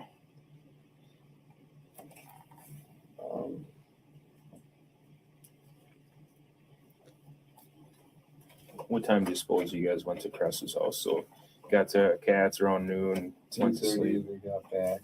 Okay. Cat and I went to my house to let the dogs out, then we left. Ibney00 says Nick frantically pinning pictures to his wall and connecting them with strings, muttering lesbian mom friend. No. This girlfriend has to know more. It doesn't add up. It doesn't add up. What am I missing? What am I missing? What am I missing? What's going on? There's got to be more. There's got to be more. It's got to be more. What is it? The brother has to be in on it. The brother has to be in on it. It's got to be a split. The insurance money's going to be split. The insurance money, there's not enough money for him and Kat to buy a house with just the insurance money alone, because it's going to be split between him and the brother evenly. They have to have the brother's input. They have to have him. They have to have something on the brother. There's got to be more. We've got to find the link. Got to find the link. Oh, I think we got gas. And then we went to Cress's. So I would say it was maybe 4 when we got there. We were late for dinner. But it was good because they were still setting up. Where'd you guys get gas at? Do you remember that? One of the quick trips in town. I can't remember. I'm sorry. When you say in town, are we talking DeForest, Sun Prairie? DeForest, it had to be. Okay. I think we got, I'm still not super sure, but I know we were doing something on the way, or we didn't do something. I thought we were going to do a return, but I'm jumbling it right now. So just have that. We went to my house and back to Cress's. We were late. Okay. For dinner. What were you guys driving? Were you in your Cat's red Subaru? Okay. Was she driving or you? She drives that. Cat's her car. Red Subaru, you said? Yeah. It's at my house right now. Oh, okay. And you rode with her? Yes. Where'd you guys go for a swim? There's like a little pool up at the Cress's house. Oh, she's been helping me with my walking and everything, and they get me there. Okay. Is it indoor or outdoor? Outdoor. Must have been nice with how hot it has been. Yeah, they got something fancy to heat it from the sun. Okay. But that was 3 of us. Yeah. Then we went back to around 6, no, later, maybe 7. We went back to Kat's apartment, dropped off Rose, got Kat's dirty, or We got Kat dirty and wet. She had I mean, wet her clothes. because she was going to dry them. And we went to my house together. So Rose got dropped off at Kat's? Yeah, the duplex in the east side. Okay. Was James with you guys at that point, or? No, James left after dinner around 4:30. Okay.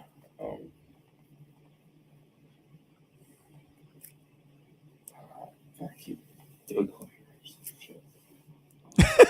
Was he not getting along with Rose, or? If he had a day planner, he wouldn't have killed his parents. Oh, okay. On that day.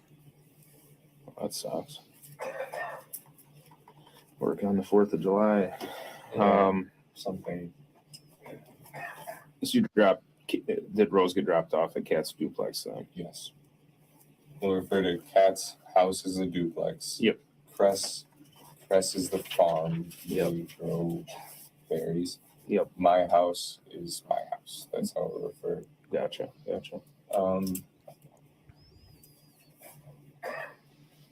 Where are we? Sunday night about 7.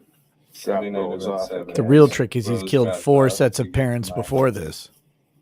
It's a pattern And of we go doing to it. my house in DeForest, Windsor. We feed the girls. We put her clothes that she brought, the wet stuff, in the dryer because that's what she needed to do. We get her clothes dry. That's after we get back, actually. And then we go to dance. Okay. For the fireworks. Like he asked us to come by 8:30. For some reason, I was trying to leave, but I was making I joke about it that we're gonna be late, like stuff like that, goofy crap. I drove. Hilarious joke. Okay. Which We're car gonna were be you in? late. My dad's Subaru. Goofy crap. Blue. The one in the garage. How many Subarus are in this family? Gotcha. Wait a minute. His dad had a Subaru. Okay. Was it a WRX? Because if not, dad is sus. Is his dad Caitlyn Jenner?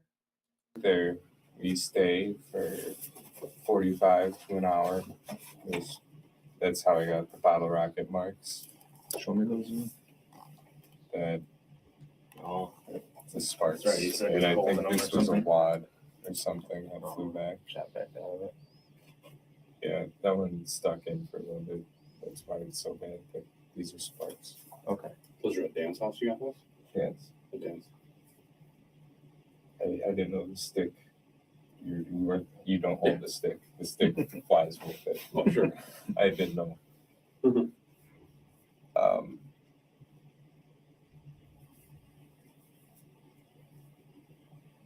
So you're over at Dan's house, Okay. about 45 minutes to an hour. Yeah, get my hands a little bit.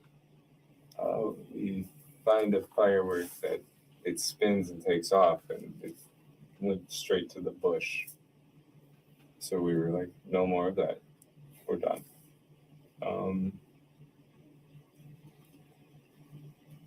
Did it light the bush on fire? No, thankfully it wasn't hot enough for that. Good.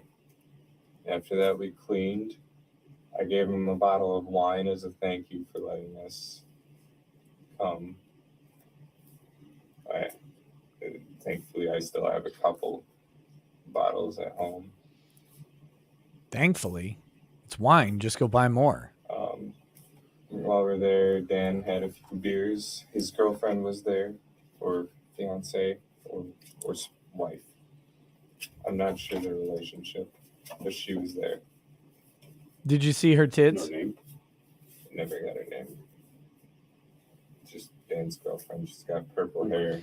Oh, IT Dan's at girlfriend. IT. Sorry. The school's own IT. I thought he meant the lesbian mom's Anybody girlfriend. else there? Jared says, I drove a 1999 Subaru Forester for like 6 years from 2016 to 2022. They're great in the snow. They have all-wheel drive, right? They have all-wheel drive because if you're going to pile like 5 lesbians into the Subaru, you got to have all-wheel drive for the traction. Otto Rommel says, have you tried the Edredor, smallest distillery in Scotland? I have. The Edredor 10-year. I was a JD fan, and a professor friend from Scotland said I needed to try a real whiskey, then brought me a bottle. Yeah, actually, a friend of my parents is very proudly Scottish, although she's very American. But I asked, she talks about like what clan she came from. And I was like, okay, what whiskey did your clan produce or whatever? And she said the Edredor. So I went and bought a bottle. Very good. I liked it. Not expensive either. The Edredor 10-year, good Scotch for like, cause it was like $55 for a bottle. Not bad at all. Just the two of us, and then the neighbors watched. One to our left and one across the street. One group. The one across the street had some cooler stuff than I've ever seen a person be able to own, firework-wise. Wisconsin doesn't have firework restrictions, so they get all the good stuff. So there we are. And then someone in the distance, kind of closer to our house, launched a mortar, artillery firework. Mhm. And then I was like, okay, we have to go home for the dogs. So we went. And that was pushing 9:30, 9:45. We got home. We got into the couch for it.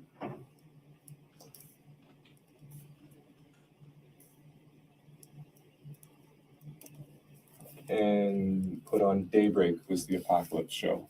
Daybreak.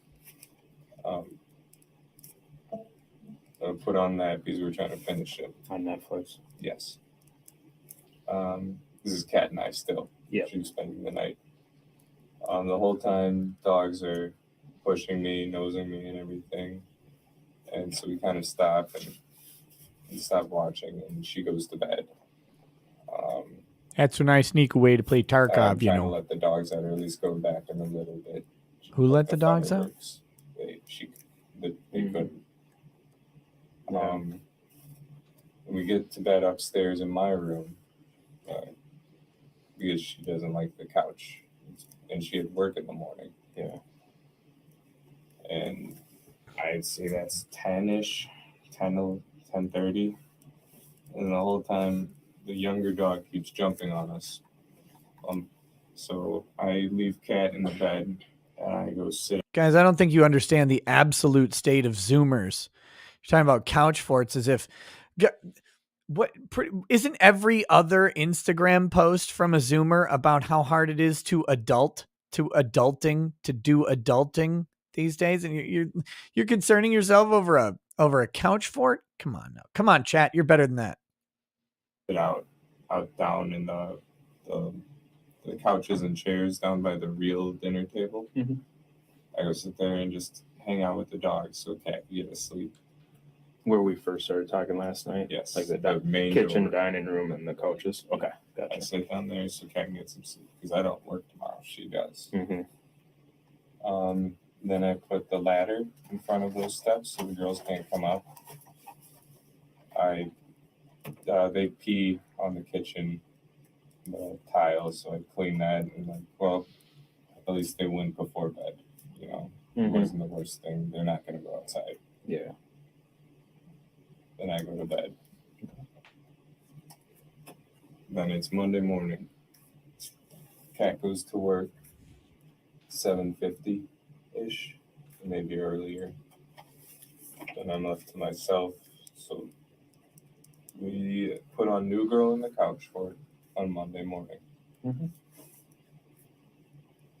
I go back and forth through some video games and then back. Video games.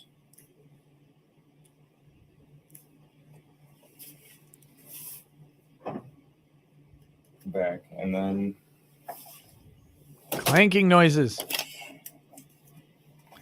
Little jumpy. Those don't like to stand up very good. Very well. Stretch a little bit while I'm sitting. Right. So New Girl video games. This is Monday.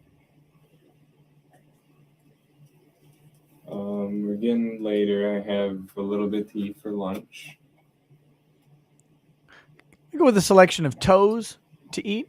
Pick the meaty ones. Well, at the end of the day on Monday, smaller ones are only good for soups. I did go, or the afternoon, I did go to the farm to talk to Cress and Cat's mom. I told them what's happening with my health because I had the appointment at 2. Did you go to the farm before or after? After, because I told them what happened to me. And I told them the legs are probably going to be permanent and the headaches should be fixed after the hemorrhage is cleared a little bit. My legs are going to be permanent. So I'm going to have legs for the rest of my life. Now It's that I'm there, very concerning. I talked to their mom and Crest together.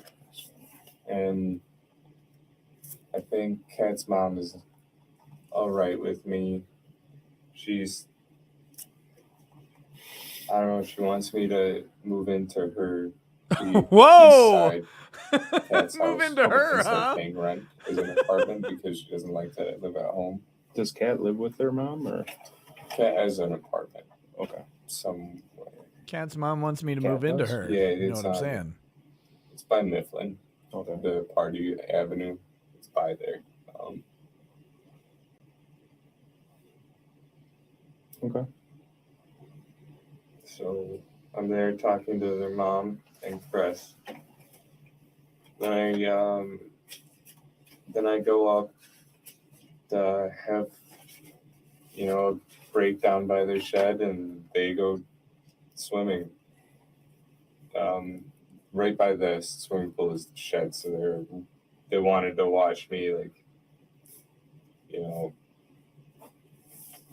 break down and all that. So after I noticed they're just watching, I just walk over to them. Describe your breakdown to me. Why'd they want to watch you break down? I actually cried. Beta. Started kicking grass, just doing the toddler tantrum shit. Then I hopped in the water with them. Okay. So it was too late. I was in the water and I realized Crest didn't have a top. And that was uncomfortable. It was uncomfortable, and it was something I'll never forget. I'll never be able to bleach that from my brain. How my parents are, I guess. I don't know. She doesn't know them that well. She's never met them. Okay. Crest was saying that? And Kat's mom. Okay. Kat's mom speaks his her first thought right away. Yeah. So they're offering me to get a job, live with them, work for them while I'm working, and pay rent. And that's kind of their deal. I would have like a month free of rent, or a month or two maybe if they're thinking. I could be able to borrow a car from Crest maybe if she's nice or not using it. I'd be able to go to work. Did she have a lot of cars or something? No. Now, briefly, again, going off the weird shit in this case that seems like there's more to the story. Remember, this is at the time that his parents are killed. Kat's mom has testified that she was frustrated that he lived at home and was critical of his mother, and saying that he needed to get out of there. So again, it's another weird spot that that maybe they investigated Kat and her mom and Cress. Maybe they investigated them at all, but you need to get out of that house. You can come work for us. You got to get out of there, whatever. And it's just this weird extra detail in the story that tells there's whatever the something is, there's more to the story than we're getting, which I hate not knowing the story. Okay. Just an extra one, probably. She stays at the farm. Okay. So if she didn't need it, I could use it to go to a job or at least interviews. Yeah. I was hoping for a job, near where I live so I could bike. That would keep me, these going. I don't think they can get worse, but I could keep doing it, Yeah.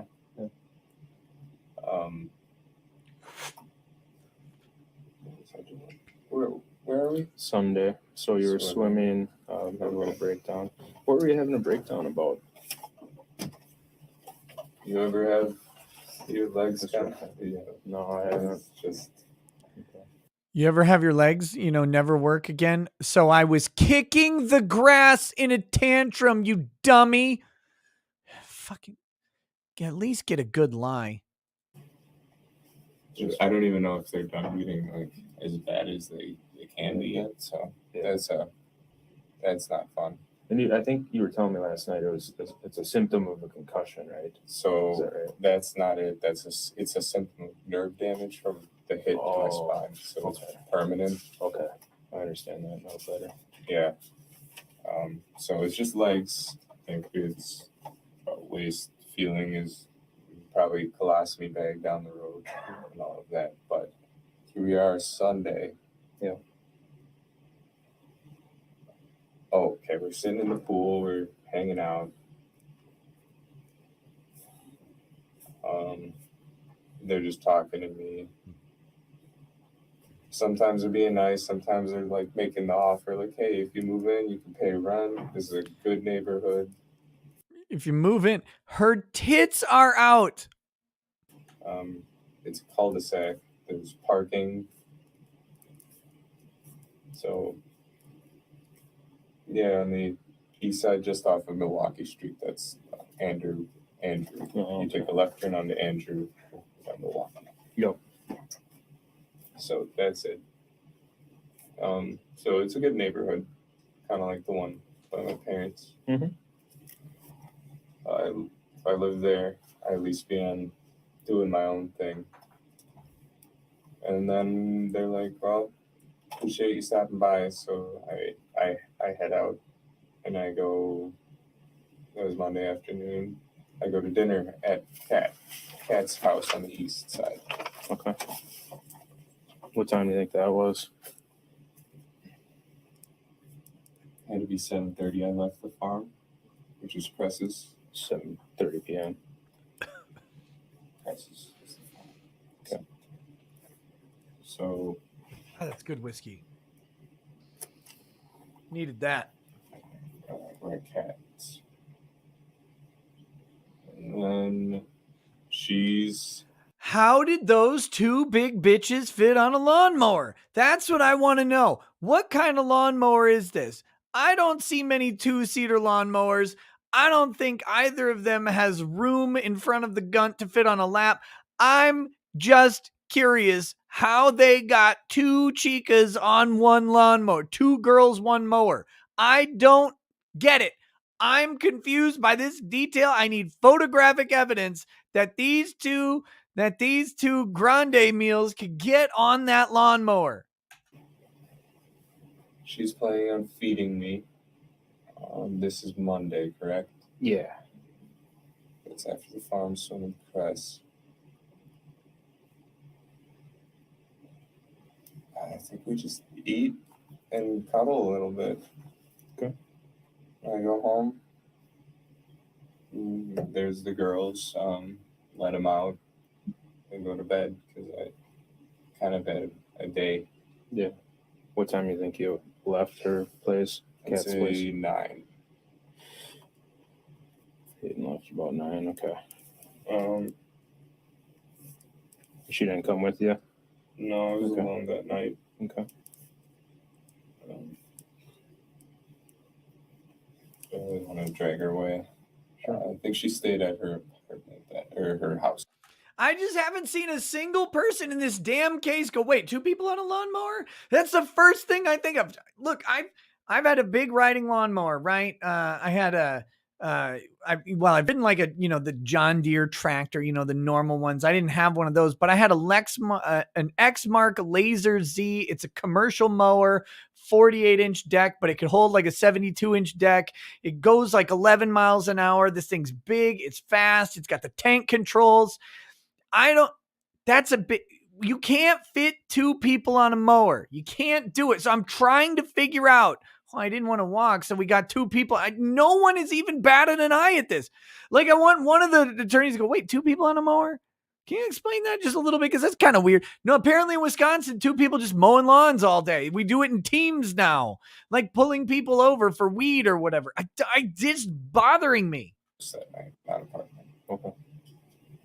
So there we are. Tuesday morning. Which was I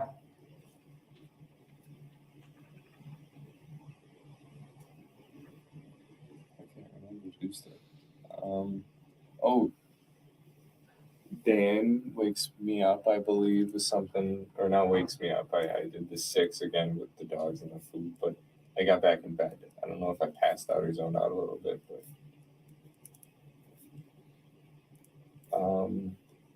Dan is worried about my mom on Tuesday, I think.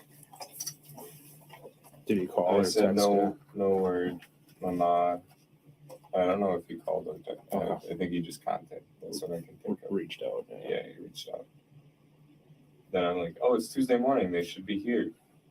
No worried. I think I called my mom that day. All right. And then, You talked to her? no, she never picked up. It's always either. It's always the voicemail and said voicemail. It had a trailer? Okay, who's riding bitch then? Who's in the trailer? That's what I want. I want these questions asked. I'm very, very curious about this. They've never testified that anybody was in the trailer. They said we both got on the mower. Maybe they got in the trailer. I just want better questions out of these lawyers. Both sides. Paint the picture. Tell me a story. You know when you, yeah. So it's off, out of range. You guys keep saying probably Consuela, obviously Consuela, maybe, but gardening runs deep in her genes, ladies and gentlemen. She might be driving. Crest doesn't sound like she does anything. She just sits around on the farm, doesn't need her Subaru Forester because she stopped going out to pick up rug to munch 20 years ago when she found Consuela to clean her house, tend her garden, and tend her garden, if you know what I'm saying. So I'm not buying it. I'm not buying it. Crest inherited that lawnmower. Someone say, I want the story told. That's it. Tell me, you've got a story. The murder is about a story. Whether you're defending or prosecuting, have you noticed there's not a good story here? And that should piss you off as much as it pisses me off. Tell me a fucking good story. I want to know why this guy killed his parents beyond, they found out my lie. There's more to that story.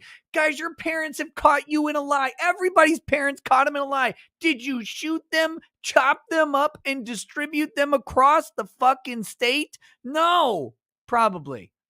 Well, asterisk there. Maybe you did because you're in this chat. But no, you probably didn't. I want to know the story and no one seems to care. Sell it to me. If I'm a juror, I'm going to say not guilty on principle. This story sucks.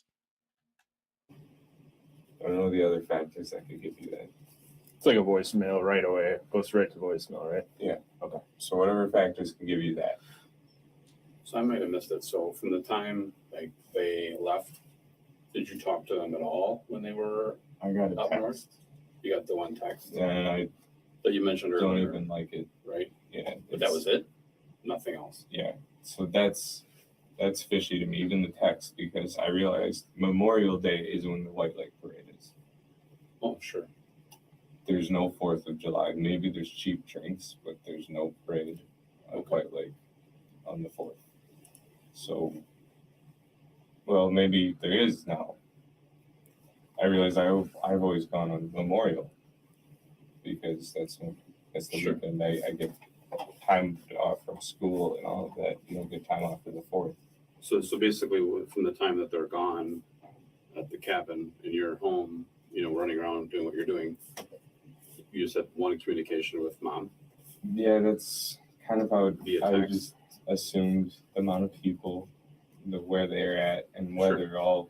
Well, I understand. I'm just making sure it wasn't more than one. Her not. Look, I have young kids, and when we leave for the weekend, right, we're not texting them constantly.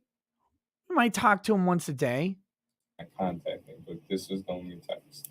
Was there anything with dad? No, I won't even bother talking to him. He wouldn't use his phone while he's up there. He loves it. Oh. Just like, Does he keep his phone on him when he's up there? It's usually in the car. Oh, okay. My brother and I just text all the time while we're up there. We even set up wire antennas sometimes to make better connection. Sure. Okay. So here we are. Where? Tuesday. Called mom. Voicemail immediately. Voicemail immediately Tuesday. Where? Dan called, worried about mom not coming to work. He had already fed the dogs and that before Dan called in or reached out to her.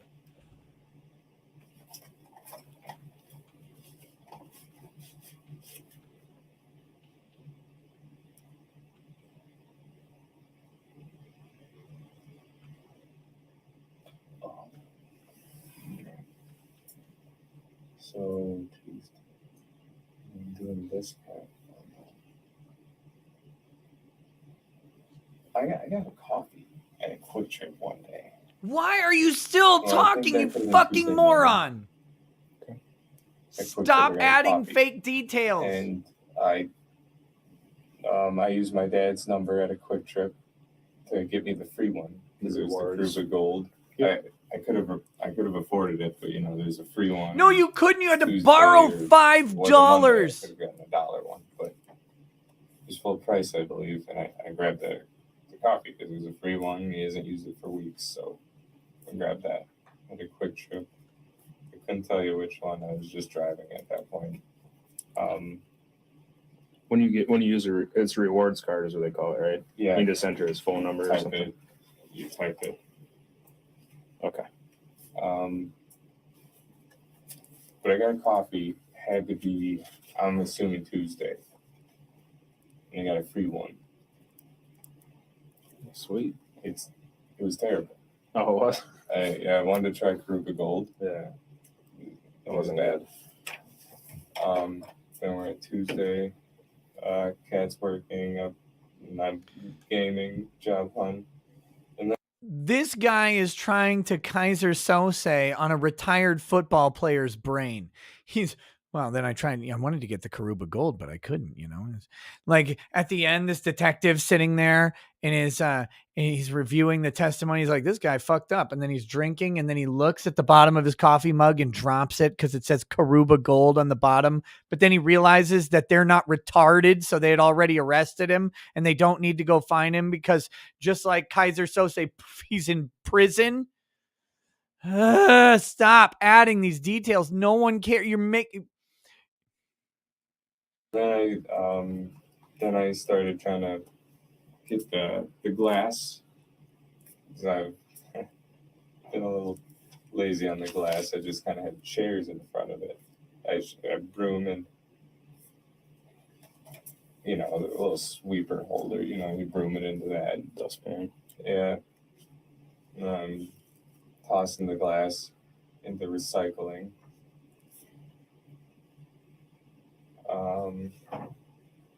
I get most of it. There's a bunch in the cracks of the stone that I'm picking out by hand. I didn't injure myself from that, but just yeah.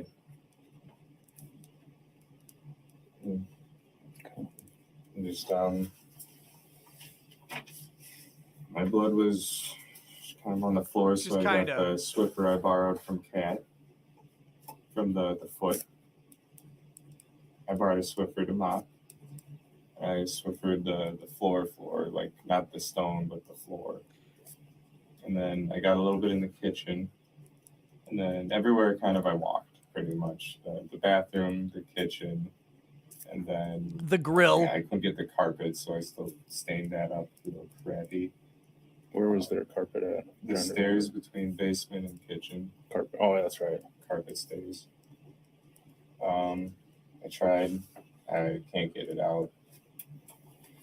Carpet stairs are also what horny lesbians do. Then all the way up to the laundry room where I found my first aid kit. I just tried to stop all the bleeding, but it wouldn't stop. So. And that blood was all coming from your left foot. Yeah, left foot hole. Just no time you die fucking Lewis.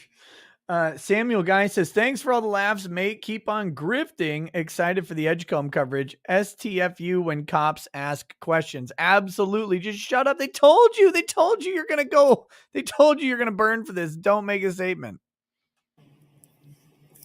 Left foot hole. I mean, are we talking massive amounts of blood? Or are we talking, a little bit, like describe? It started as drops until I got to the bathroom. And then I got back to go grab my sock and some of the paper towel.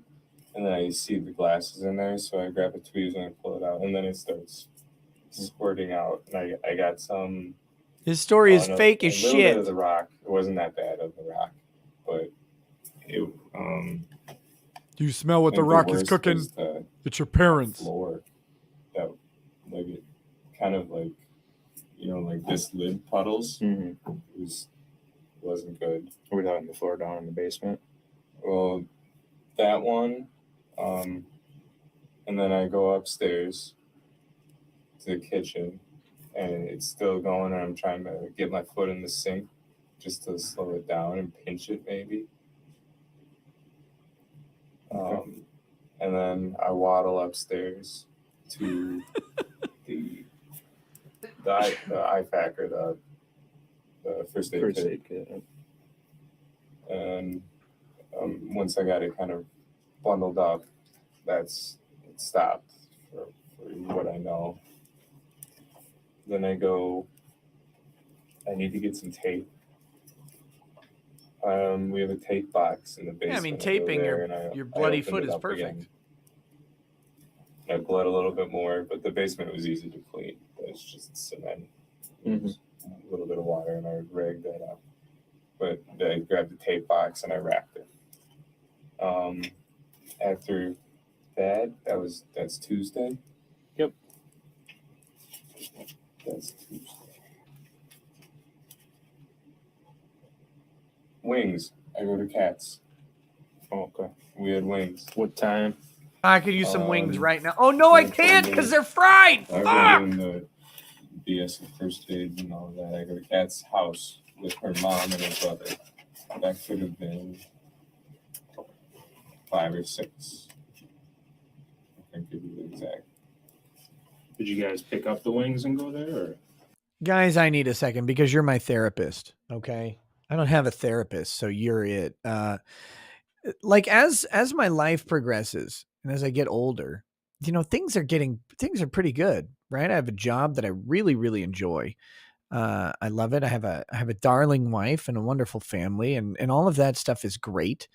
You know, things are, you know, relatively good. I've been able to pay off bills and shit that have been hovering over my head for years and years, due to this, due to YouTube, and everything's great. But at the same time, you got to understand that God is taking away, like Job, I am, right? Like God is taking away things that I like. First, it's running. Oh no, you got this heat allergy. Fuck you. You break out into a pox like a leper every time you work up any sort of activity at all. Also, you're going to get fat because you can't even do sit-ups without breaking out into hives and being like a fucking invalid. And then, oh, by the way, you like ice cream? I know you like ice cream because you eat it every single day. So I know you like ice cream, and it's cold, so it doesn't trigger your heat allergy or anything. You're lactose intolerant. There, have that one. Go ahead and have the lactose intolerant. It's fine. It's fine. What's recently now? Oh, what's your favorite food? Oh, fried chicken. Do you like fried chicken? Do you, motherfucker? You like fried chicken, you piece of shit? Here you go. COVID just changed your taste buds, and now anything fried in any oil at all tastes like the ass end of an anus, and you can't eat it. You can't even smell it. You can't be in the car with it. Oh, you like wings? Fuck you. Fried. You like fried chicken? Fuck you. Fried. You like French fries? Fuck you. Fried. You like cooking steak in a pan and basting it in butter and oil? Fried. Believe it or not, cooking a steak in a cast iron skillet, which I love to do, like a fucking Frenchman in all of his gay glory, spooning butter all over my meat. No, that's fucking fried. It's just fried on one side at a time. You can't enjoy that either. Ah! Thank you. I'll send you all $300. Jim Gutteridge says it's a clear-cut case of Munch Halderson's by proxy. No, I drove to Cats. Straight there. What'd you drive? The Subaru. Car of choice. I just with the Volvo's seat, like, you know, I can't do it with my foot.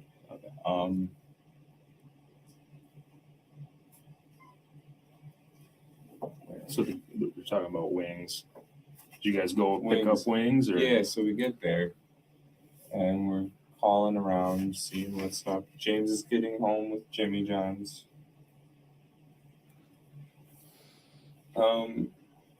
And we're like, oh, don't eat all of it. He's like, oh, I'm hungry now. Do all that post-gym crab thing. So he grabs, eats half of his sandwich, and then we go, Cat and I, the two of us, in my car, we go to Buffalo Wild Wings. Do you remember which one? I couldn't tell you. Okay. I don't.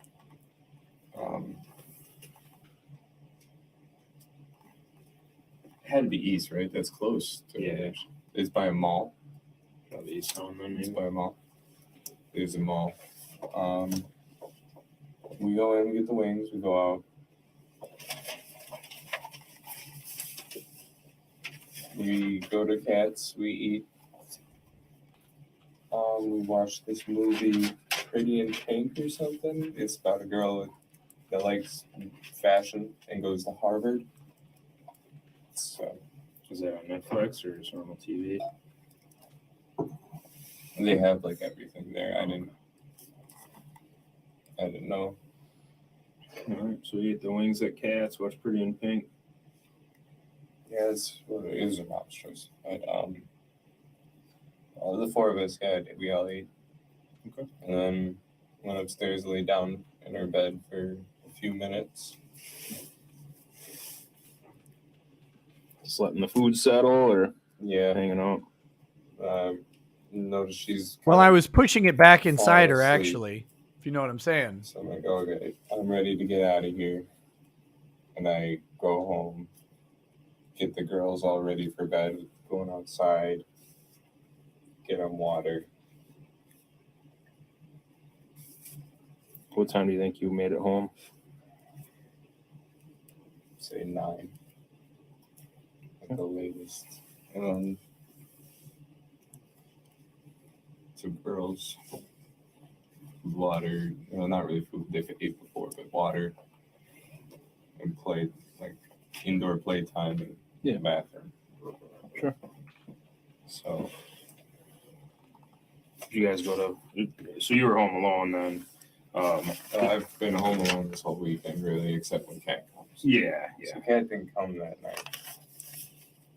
So now we're pushing Wednesday, aren't we? Oh my God. Jackson Kai, by the way, says, COVID will take away your ability to eat chicken tendies. Would have been a much better campaign than paying rappers to make terrible music. Yes. By the way, you want those nuggies and fries? Try nuggies and ass, because that's all it tastes like after COVID. They should have said that. Wait.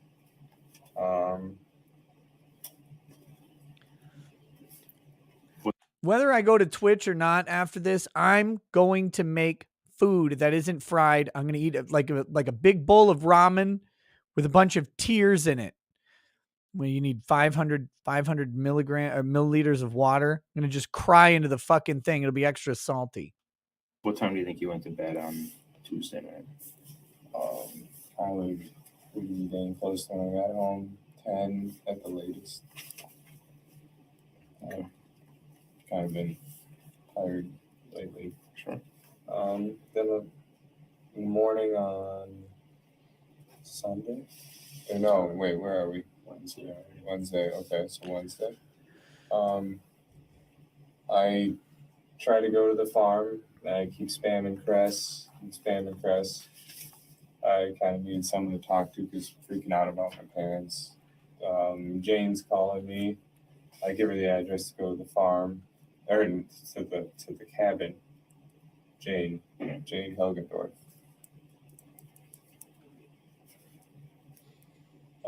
No, I haven't tried an air fryer yet. I have an air fryer. I haven't tried it yet. I will very soon. Sometimes depending on what you're cooking, you still add oil to an air fryer, just not as much. But listen, I'm not bitching about my inability to cook as much as I'm bitching at my inability. My schedule lately is so fucking busy that I have to grab a lot of food on the run, and I have like two options right now, and they're both Mexican food, which is fine. It's fine. I like Qdoba and I like Gilberto's. They're both fine. Okay. But sometimes I just want something fried because I'm a fatty fucking fatso. Never picked up from Cress, so I go home. Did you drive over to the farm or? Yeah.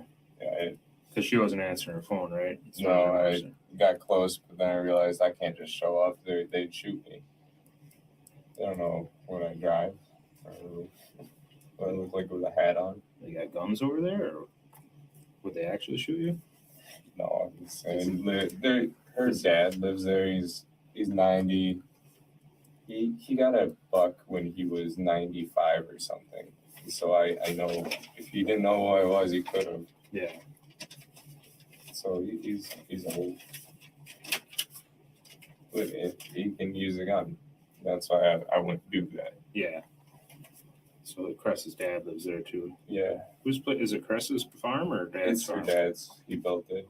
Oh, okay. And then She lives there. She's managing the property because he's in the chair. Yeah, he's old. So then it's not really the farm itself. farm at. hobby farm. Yeah, okay, I gotcha. They I just haven't ever been there. let before. wildflowers grow for the bees. That's pretty much it. And their own berries. But it's then here we are. I turn around and then Jane calls. Who's Jane? I get a picture of the property at the cabin. And I see that. So I'm looking at the cabin. And then it doesn't look right. There's a birch tree in front. And I didn't like the look of it because that didn't just sit right. Jonathan Bradley, just real quick, he says, your heat rash issue sounds identical to mine. The heat rash is most likely due to blood pressure spiking. Get on blood pressure meds and have your doctor check you for a fatty liver, which causes your blood pressure to go up. They did. My liver numbers were fine. Shockingly, I have no idea how, in all honesty, but my liver numbers are fine. I don't have blood pressure issues. Even my family has a history of hypertension. I'm not there yet. I probably will be at some point. But he says, my symptoms have almost completely went away thanks to the BP meds and allows me to work out. Good luck and get well, man. I'm diagnosed with cholinergic urticaria. It's a histamine issue as far as they can tell. So, yeah, but you know what? I'm 40. I've got to have a checkup now that I'm 40 where I probably have to have a doctor's finger up my anus. So I might as well just have them check everything again. So thank you for the suggestion. I'll keep it in mind. I'll take it under advisement while I look at what caliber goes best with being old. With me a little bit, but it looked like tracks were pushed down into the grass a little bit. I don't know, in the picture. And Mike said there was like light tracks, like someone was there. Where was the birch tree at? It looked like it was in the middle of the drive. And sometimes we do that. We find a fallen log and we put it like a double door entrance. Mm-hmm. So you go in from the gate, you park, you move the next, and then you drive. Yeah, sure. So that's like the only security we can get up there. We have done that before. The grass is overgrown, but that's from the storm and the fallen trees. Mm-hmm. You can't mow there because the flowers.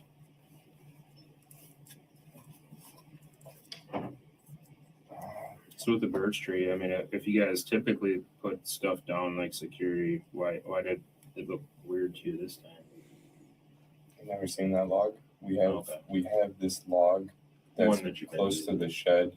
It's, I would say, closer to petrified than rotten. It's hard, like really hard.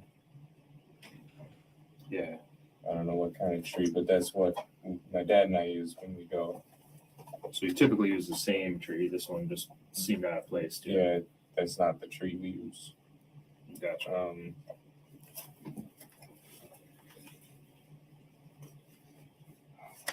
Where are we? Wednesday morning, Jane sends you a picture of the cabin. You see the birch tree.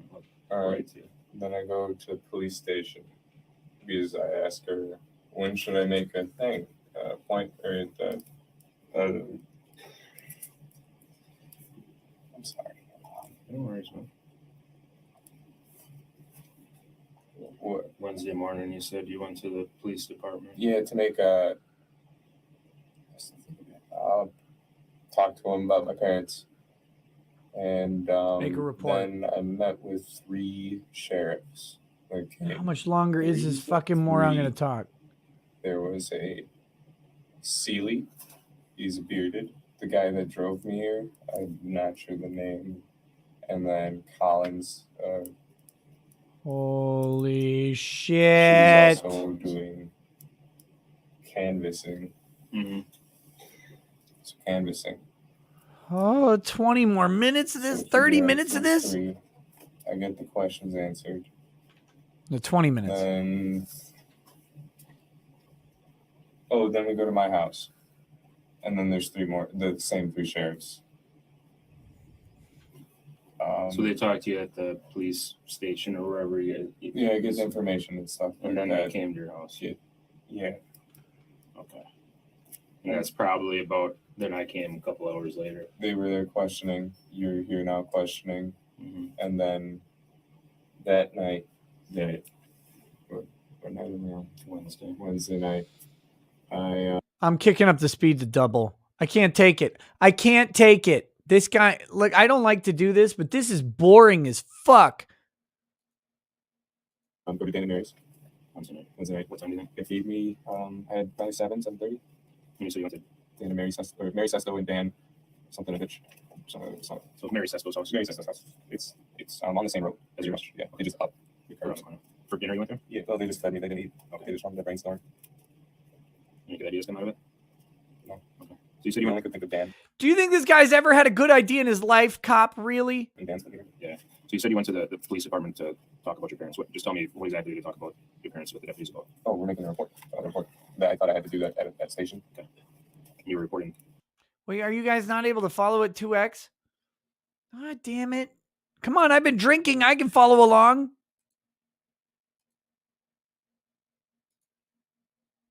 Like, what were you reporting exactly? I just want to write down and have it on there. They're missing this. Okay. Gotcha. As far as you know, I mean, were you able to tell? We've gone into a lot of detail last night and tonight, right? Yeah. Do you think that you gave them as much information as you've given me, or do you think that you asked way more questions? Yeah. You even asked about my injuries, the bleeding in the fireplace. Yeah. Fish. You asked way more questions than the other guy. That's weird. Right after you Mirandized me. Sheriffs kind of gave what they need to make reports, and you just asked about like home life, everything, right? Okay. So you got more in depth. Yeah, I think. Wednesday here we are, and throughout the weekend I've been calling. Mm-hmm. Okay. All right. I'm just kind of looking at some things here. So we started Wednesday. Mom, dad work. You and your dad watched Wheel of Fortune. We're just going to kind of read stuff back through a little bit. Okay. And we kind of ended it last night because I've been talking to you since then, so I don't think there's much else that I need you to tell me from last night. So watching Wheel of Fortune, you're on the couch, table downstairs, couch with the back to the table downstairs, and tossing the ball around for the dog and broke the glass fireplace. Your foot gets hurt, dad gets mad. Right? Yeah. Mom left for work in the morning, comes home later on. Here come the cuffs, little felon. Here come the cuffs, little felon. It's all right. The dog was fine, not injured at all. Was it the dog or the ball that crashed into the glass? Both. The ball bounced. The dog hit it with the shoulder. That's how it broke. It went. The ball went on it. Yeah, probably not. Okay. All right. Playing games, watching YouTube, job search. I'm just gonna start reading out loud. Just make sure I don't have any questions. You guys typically make your beds every day? Looked like they were made yesterday when I was there. Yes. Okay. You do your sheets every few days and beds. You change the sheets every few. Yeah. They get changed. I say that's what the basis. Or the dog hair, it's kind of hard to sleep. Yeah, they probably do have some pretty long hair. The heat they shed. But yeah, no, that's fine. I get it. I got a dog. He sheds too, but you got two of them. All right.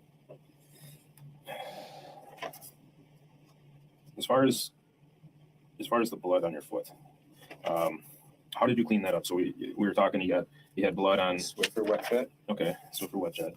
And where did you get that from? Cat let me borrow it. Where's it at now? I returned it to Cat. Yeah. Sing some Randy Newman. Chopping up my mom and dad. I got a hunger pangs real bad. Gonna put them on the big green egg. Gonna take a bite of daddy's leg. I don't know where it's at now.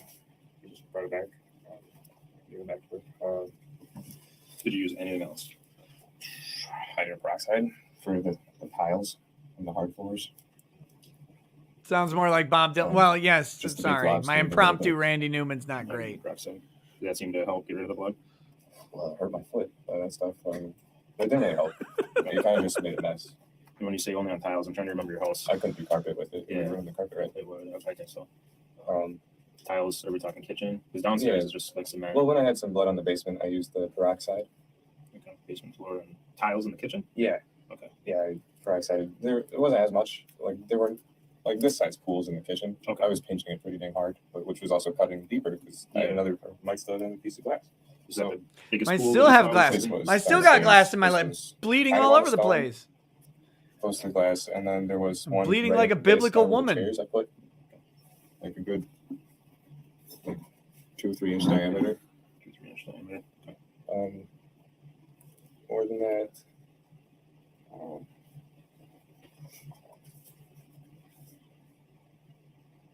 Did you do anything to? So I wrote down on Tuesday that you tried getting the glass cleaned up in the basement, tossed it in the glass and recycling. Did you clean up at all when it actually happened?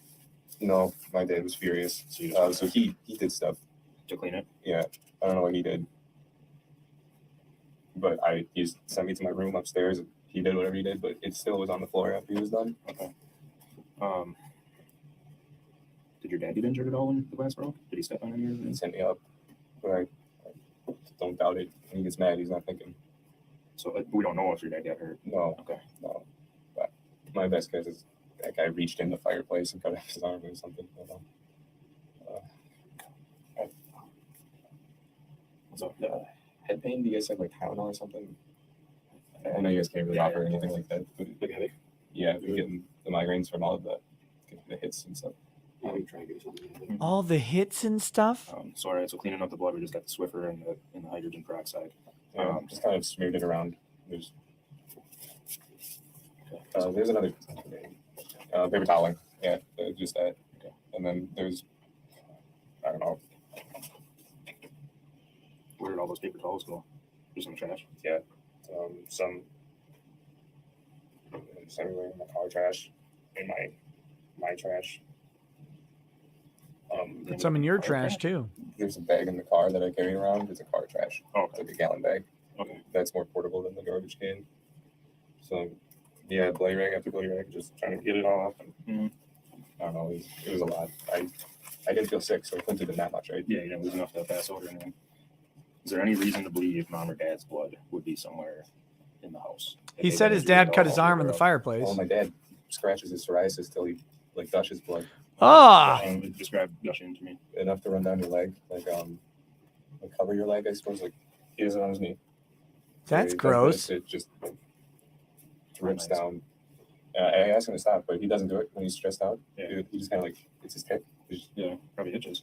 Does he not like, does it enough to get on the floor? Does it leave? Oh yeah. Like how much? Like before we were talking the water bottle lid and the Yeti lid. Is there something like? Are we talking puddles like that or just ribbons or?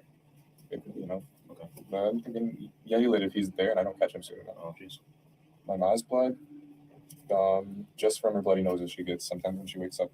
That's why we've been doing the humidifier and dehumidifiers. Yeah.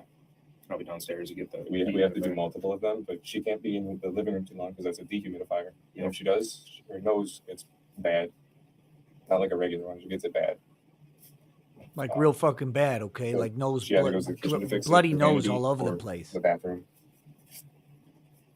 When she has bloody noses, are we talking it's just spraying around? Is it just dripping? Well, it's not squirting, but it's just dripping, and she nose? doesn't notice it. Okay. She can't feel it anymore. He just said his mom's not a squirter. I'm out. Is there any Gross. reason to believe that in either one of their vehicles there would be any of their blood? Their vehicles? Yeah. Or anybody's vehicle, let's say that. Maybe car trash. Mom's car trash would definitely the past few days. My dad's car trash. Why would they have blood in their car trashes? Well, my mom does the bloody noses with the air conditioning. So in the when we have air conditioning, my mom will have to use bring towels and stuff because in the hot days you can't have your windows open. You won't drive well. So air conditioning, my mom will have nosebleeds. My dad hasn't had them as much as she does, but he gets them. Okay. His are worse than my mom's. Wait, what? Is he ever doing the house then? Mostly just with air conditioning, but sometimes with the dehumidifier. People's nose just bleeding all over the place, Personally, just with air apparently. conditioning. I get them, but not as bad as my parents. Like it's not bad. Okay. All right.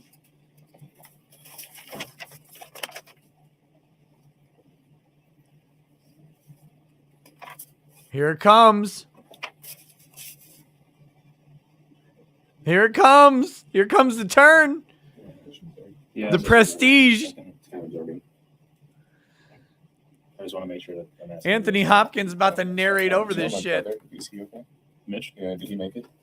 Or Michael Caine, not He hasn't Anthony called- Hopkins. yeah, he What am I hasn't called talking me at about? all, so I don't know. I don't think they've ever done a trip like that. So it's like 3 hours, 3.5 hours. Mitch can't have it. As far as up at the cabin, When do you think the last time you were up there? Personally, last year, Memorial Day, I believe. If it wasn't the weekend before Memorial. I didn't make the parade. I never got there last year. When do you think the last time your mom or dad were at the cabin before? My dad went when my brother was diagnosed with diabetes. When was that? The weekend before my concussion. So 1, 2, 3, not including this week. 3, 4. Yeah, 4 weeks. You went up. Probably doing okay. Well, he wasn't born with diabetes. No, this was. I think it's the kind you're born with. June of this year, I think 3, 4 weeks ago. Yeah. Okay. He went up, noticed our plumbing's gone to crap, and he bought a new set, something at a flea farmer at Home Depot, or it's like a 4-way converter type thing. It's a 4-way, like me, Kat, and her mom, and the lesbo. Like a toilet, or Yeah, we have a toilet up there actually now. nice. Not just an outhouse. No, there is an outhouse. Yeah, you want to ask friend? Yeah, I appreciate that. Cool. What did you say? Yeah, those over. Yeah, I was like, I thought you said add or on. No, not that. Just Advil. Just over the counter stuff. Thank you. Like 3 of them more? Appreciate it. You better look at drop my man. Thanks, Tim. Just the Advil on them, right? You put them on your mouth already? Put them on there. Yeah. No, that's good. No. Is it like It's just Advil. Oh shit! I thought that was the anthrax.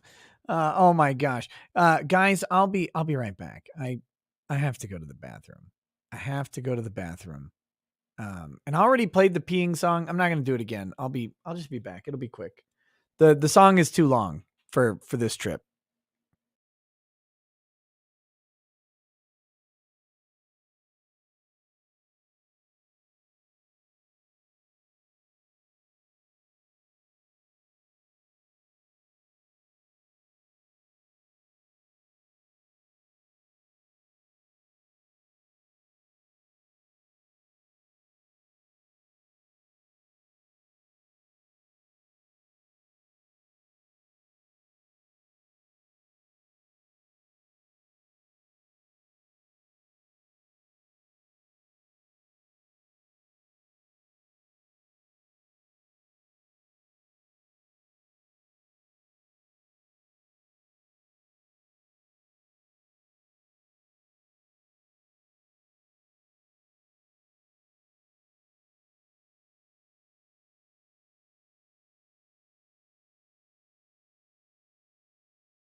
Okay.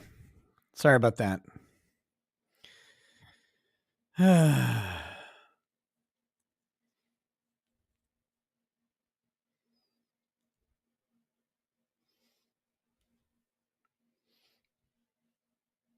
okay. There we go. All right. Let's do this. Back to this. Was it a sink or a toilet, or what was it with the plumbing that went bad? So when we have to pour water in every time we go up to start the pump. Okay. So for some reason by pouring water in, the water never rose in the toilet bowl apparently. So you couldn't flush it. The water didn't come to the toilet.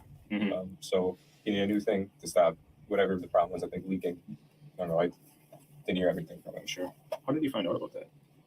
He? Yeah. How did you know that there was a plumbing issue up there? Well, he went up there just to go see the cabin. Oh, so when you went up a couple weeks ago, he realized an issue. This time he wanted to fix it. Well, he fixed the major issue, so it won't be flooding the house or the cabin.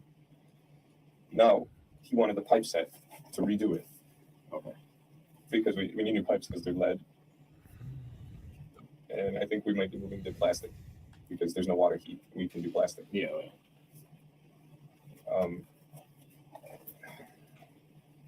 I'm trying to figure out what that part was. But that was when Mitch, diabetes, the number one.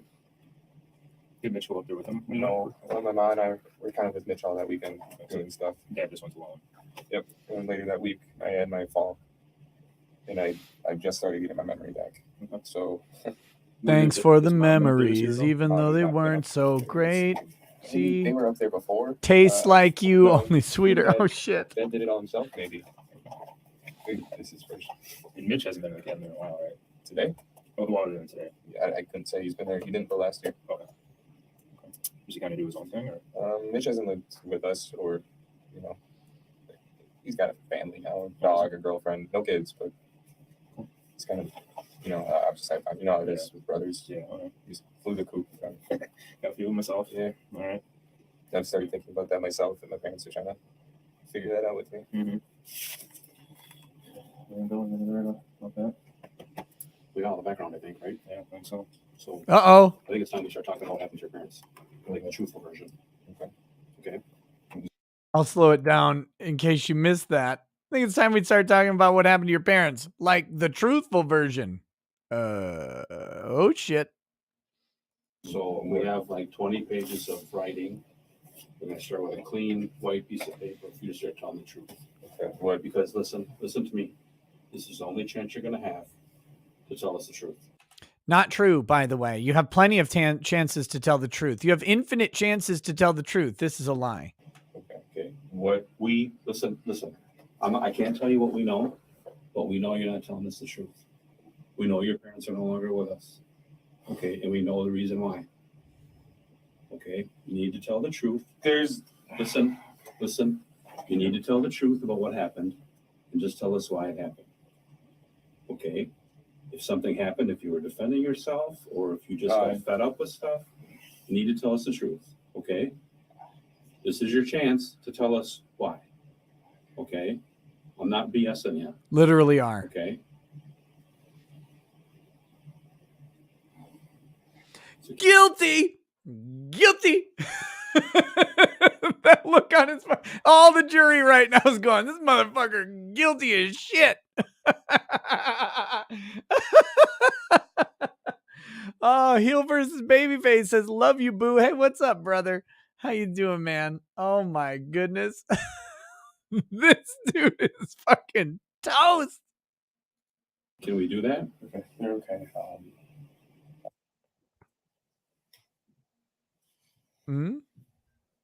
What's happening? Maybe a pause. Even the judge's like, oh shit.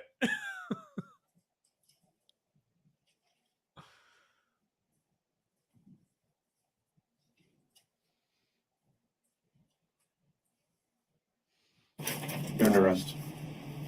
Okay.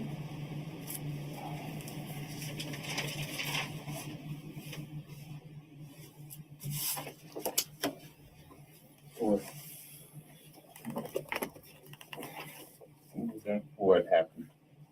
Okay. You know what happened. We're not going to tell you what happened. You know what happened. You were there when it happened. We're not BSing you, okay? When it happened, can I have a lawyer? We know more than you think we know. I understand. Oh shit! There's people that have told us things. We have evidence. We have proof. We have more to say about that. So your parents. Oh yeah, so they can't show him asking for the lawyer.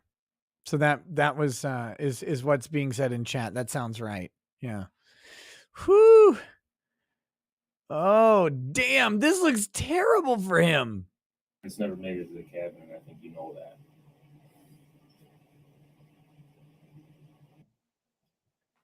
There'll be another pause. Just have if you want to stand up, just move over here for me. Do you have any in your pockets at all? Wallet. Just a wallet that just bring there. Oh. What's this right here? Vape in the corners. Okay. So they won't take the vape down in the jail. Okay. Where's your coin purse at? It's right below my dick, fucker. Oh, that's a face stand-up coin. No, it's in. Oh, I got you. So, just gonna make sure you don't have it.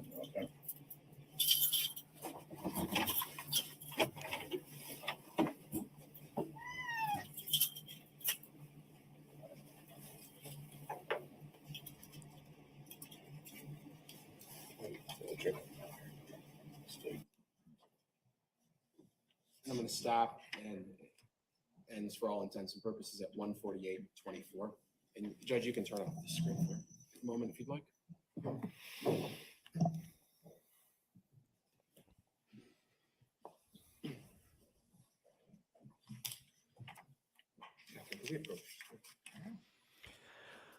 Well, things aren't looking good for Chaz about now. That was not good at all.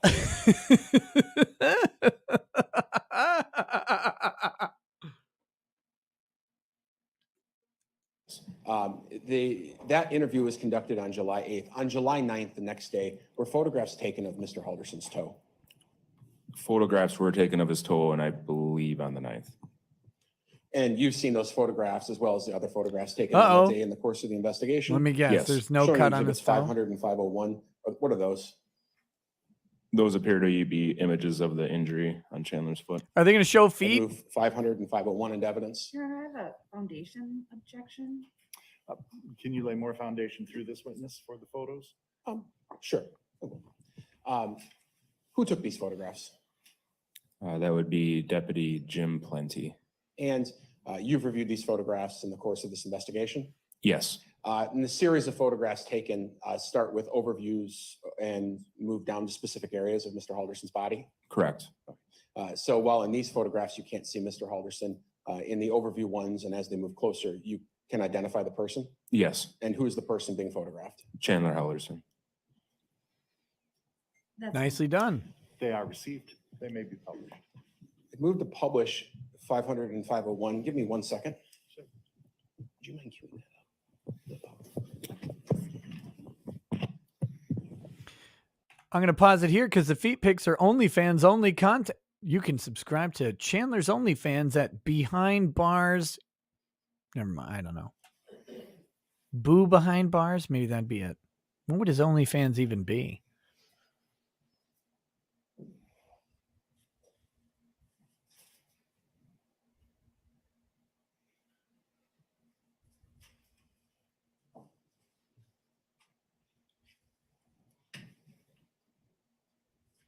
Come on, I paid for fucking feet. Show the feet. Judge, you can turn on the screen.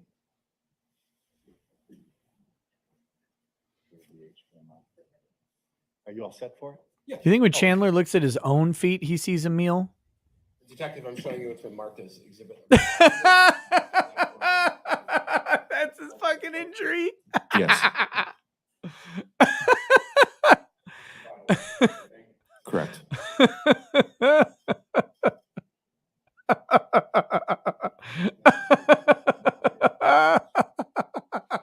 Yes. Oh, it's like a gallon of blood coming out of this injury in my foot. I got glass in there still. Jesus, this might be infected. Bro, you look like you got jaundice. Get your liver checked. Or kidneys or whatever. Ladies and gentlemen, Holy this is an appropriate time to take our noon lunch break since we're He laughed. He laughed.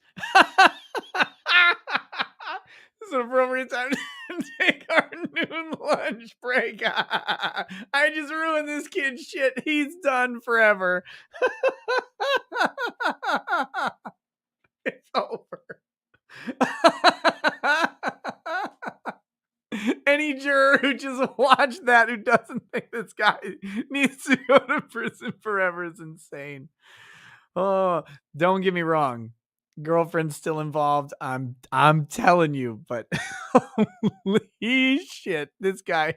If this guy didn't do it, he is the unluckiest motherfucker on the planet I've ever seen.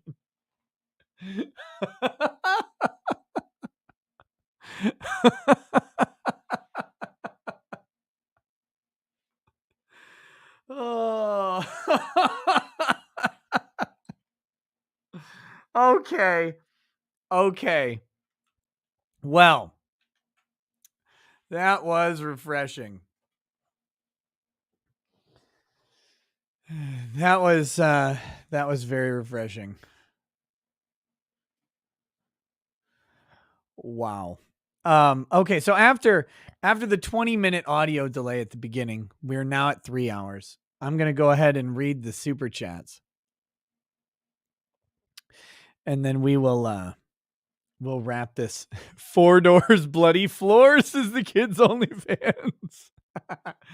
And then we'll figure out what to do depending on how long that takes.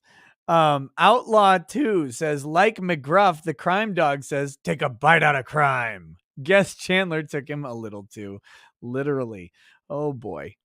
Oh boy. And we got some Odyssey chats over here to hit. By the way, shout out to Odyssey. Oh, they sent me a picture of the lawnmower they rode. Perfect. We'll pull it up here.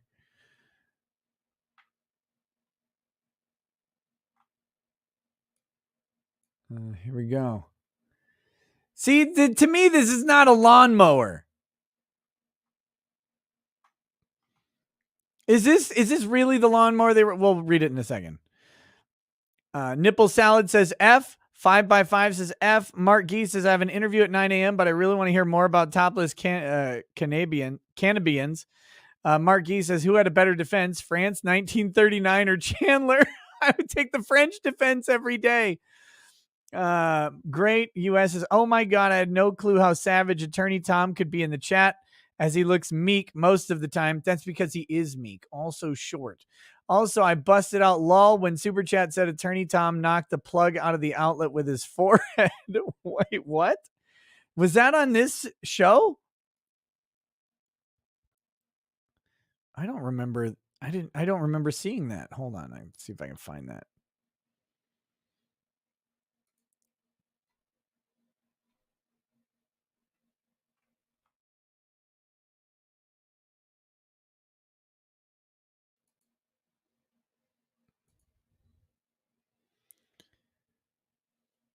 Oh, here we go. Asriel Bain says, with his microphone muted, we'll have this boomer. Seriously, though, we all know Attorney Tom walked by the wall socket and knocked the plug out with his forehead.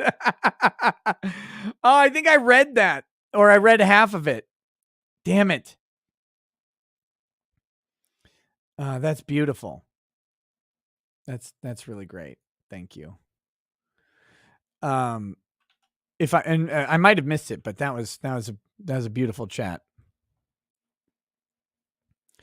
Leona says, I'm thinking that if Cannibro did it, it was just some really dumb idea. He had to double, triple, and quadruple down. He had wasted so much of his parents' time that he couldn't believe they'd ever forgive him. And instead of being dumped on the street, he decided to go for broke on his freedom. Great US says, JFC, Nick, here's the lawnmower they rode. Take your meds for intermittent explosive disorder. No. Here, I'll show you the picture. This is allegedly, I don't know if this is true, but this is allegedly the lawnmower. Like, this is a 2-seater.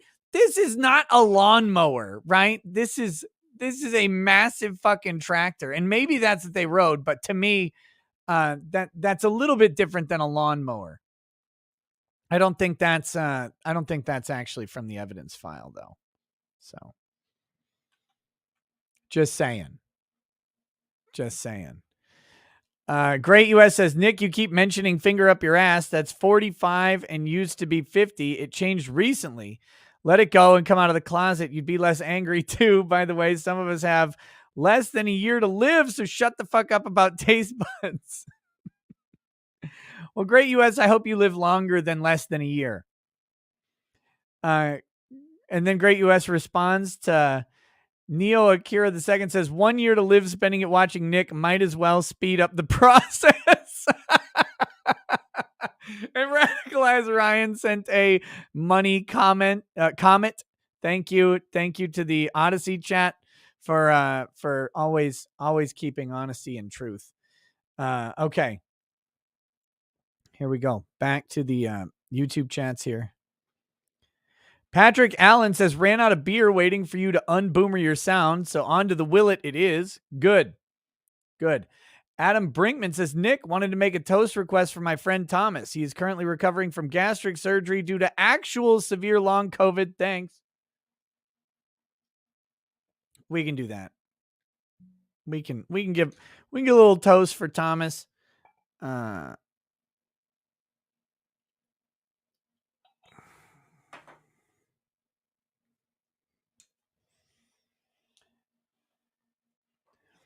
Thomas, survivor of the coof, the long coof, even the long and deadly coof that has taken so many brothers, sisters, fathers, and mothers from us. May his recovery be swift and complete, and may the side effects and ramifications of a long illness fade far into the past. Cheers, brother. Get healthy. Jason the Jason says wife tested positive for COVID, and instead of worrying about her health, she's worried that she can get sued if she got someone sick at work while symptomless. Very unlikely to sustain liability for COVID, even if you know you have it. Transmitting an airborne illness, they would have to prove that it was actually you, which is almost impossible. So, let's see. Hippoopy says, I throw laptops. Stuff and Stuff says, good morning from Germany, land of engineers and vaccine mandates. UK LSA says, hey, Nick, thanks for the stream, even though it's 5:30 and I have a paper for my law degree due. Wishing all the best and have a drink when you can. Oh, I've had several. Vianticus Prime says, knowledge isn't just power, it's also freedom. Don't rely on others. Take these things for yourself. Your education is yours and your responsibility. Mighty Schwartz says, take a shot for fixing your audio, bud.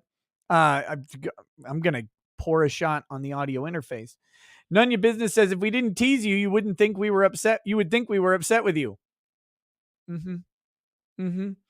Razgriz says, for getting the audio fixed and have another drink to celebrate another promotion, getting promoted to engineer next week. Oh, Razgriz, I hope you live to see your promotion. That would be great. With COVID out there, you never know. So stay healthy.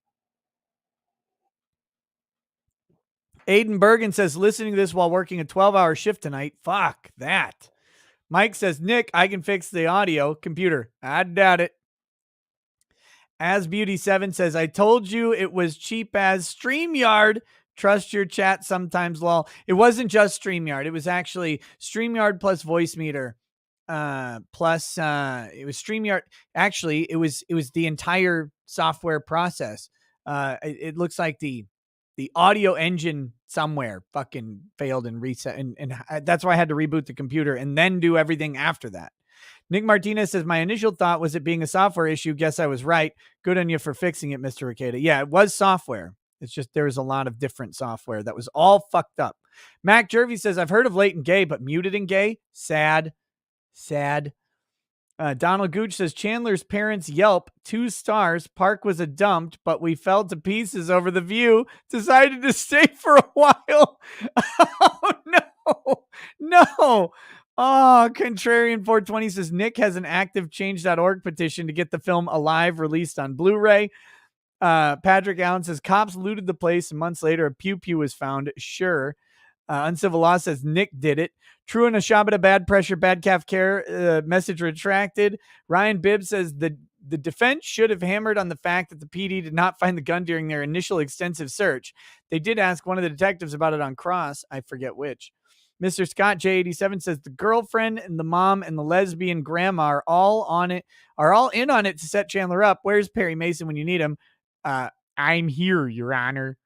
I'm going to solve this case from the bench. Jesse Carson says, I'm now convinced that the whole town was in on it. Heimatlos says, I done goofed. DBZ says, YouTube vid, don't talk to the police, 17 million views. Lawyer and 20-year detective taught me more in 40 minutes about civil rights than 4 years of high school. Z. Michael Gelke says, my new answer when police read me my rights. Sorry, I don't understand what's happening. Tall Skinny Geek says, FTFH, fix that for him, says, I understand and I am willing to make a statement. I invoke my right to remain silent, and I want my lawyer before any questioning. Jeremiah Dobler says, have you seen the price of chicken wings? But there are plenty of people walking around. DBZ says, don't talk to police vid. I was accused of a serious crime, and this video saved my butt. You don't have to incriminate yourself. Fifth Amendment, shut the fuck up with Popo. Yes, correct. Stinner 28 says, just wait till you see the cavernous ash pit under the house and what it took to find mommy and daddy's bone fragments. Ryan Bibb says they found the parents in his ash hole. Hola Kyle says they brought him and Kat into the police station to interview at this time. They were in separate squad cars. At this time, they likely suspected both. Charlie Colette says, and she, look, if she did it and they suspected both, she probably turned him in. She probably, oh yeah, I'll fucking sing. It wasn't me though. Let's get that clear. It wasn't me. Get me out of this. I'll tell you exactly what happened. Charlie Colette says, I wonder why he didn't put his parents in the big green egg. Good question. Big green eggs get way hot. That's one of the features of them is they circulate that heat with the egg shape back down onto the top of the food. So you close that fucker up. You can cook them really hot. Amateur Anth says his defense should be the egg grill gave me mad cow disease because it wasn't cooked right, and go for the insanity argument. I'm pretty sure those big green eggs can get up to something like 900 to 1,000 degrees. Pretty fucking hot. Patrick Allen says, Rain Man Halderson, third time I've seen this, gets worse every time. Sean Hollywood says, girlfriend was smashing dad and maybe mom. Stephen Cooper says, Nikki, she put the head in the fireplace. Who do you think broke it? Women break everything. Brewing Bears says, at what point should someone evoke the fifth, even if innocent? Right away. You don't have to tell them shit. Andrew Branca on the stream today when we were talking about Theodore Edgecombe, which that case is going to start next week and we'll be watching, or I'll be watching, and whoever wants to watch with me, hopefully a bunch of you guys, but also maybe some lawyers on the panel would like to watch it with me. Theodore Edgecombe's case starts up. And we were talking about there is a limited amount of things that you want to say to the police in a self-defense shooting. Namely, like, I had to defend myself. I was afraid for my life and I had to defend myself. Stuff like that. But very, very limited statements made at the time of all this happening, contemporaneous with the event, is helpful. If you start saying later that you had to defend yourself after you've talked to a lawyer and a month has passed, it starts to be a little bit sus. But generally speaking, do not say anything else. The amount of things that you do say is so limited. Hippoopy says, Coof dreams, adding in a ventilator and a medically induced coma yields super amazing dreams. The hallucinations after are amazing too. Seriously. Ryuzan says, do you think Chandler's personality changed to the violent because of his traumatic brain injury? I think the evidence suggests that he doesn't really have a traumatic brain injury, that he had a mild concussion at best. And that he's making all of this shit up. Hafty's, and by the way, that I'm consistent on that. I think the girlfriend knew he was making all of it up. I think she was encouraging him to lie. That's why I think she's more involved in this than she's getting credit for. Hafty says, the parents were apparently saints and didn't ever raise their voice. Don't spare the rod if you don't want to be dinner. Ryan Bibbs says the defense said on opening statement they may concede some crimes and charges. Yeah, like the dismemberment. Right now, the defense seems like they're conceding all of them, all of the crimes and all of the charges. KMD 2210 says maybe dad was sick of the neurotic dogs and threatened that either the dogs had to go or he was going and Chandler chose the dogs. Could be. Philibooty says dad killed the mom. Dad threatened Kat. Cannibro flipped and took dad out and then lost it when he realized what he had done and ditched the bodies. Joseph Baca says, why else would Numbnut say they're safe, they're alive after supposedly getting a text from his mom? Christian Holler, welcome to Paralegal Status. Don Travis says, cop, did your dad cook? Chaz, no, he was grilled. The Rowdy Pope says, my dad makes a great meatloaf. Wink. Oh, no. Poopy says, our son's WRX/STI is in the garage. He now lives in Cutter. So fat, lot of good it's doing him. Only one baffle required in muffler in New Hampshire, so it's loud. Manual transmission, but not short throw. Oh, there you go. There you go.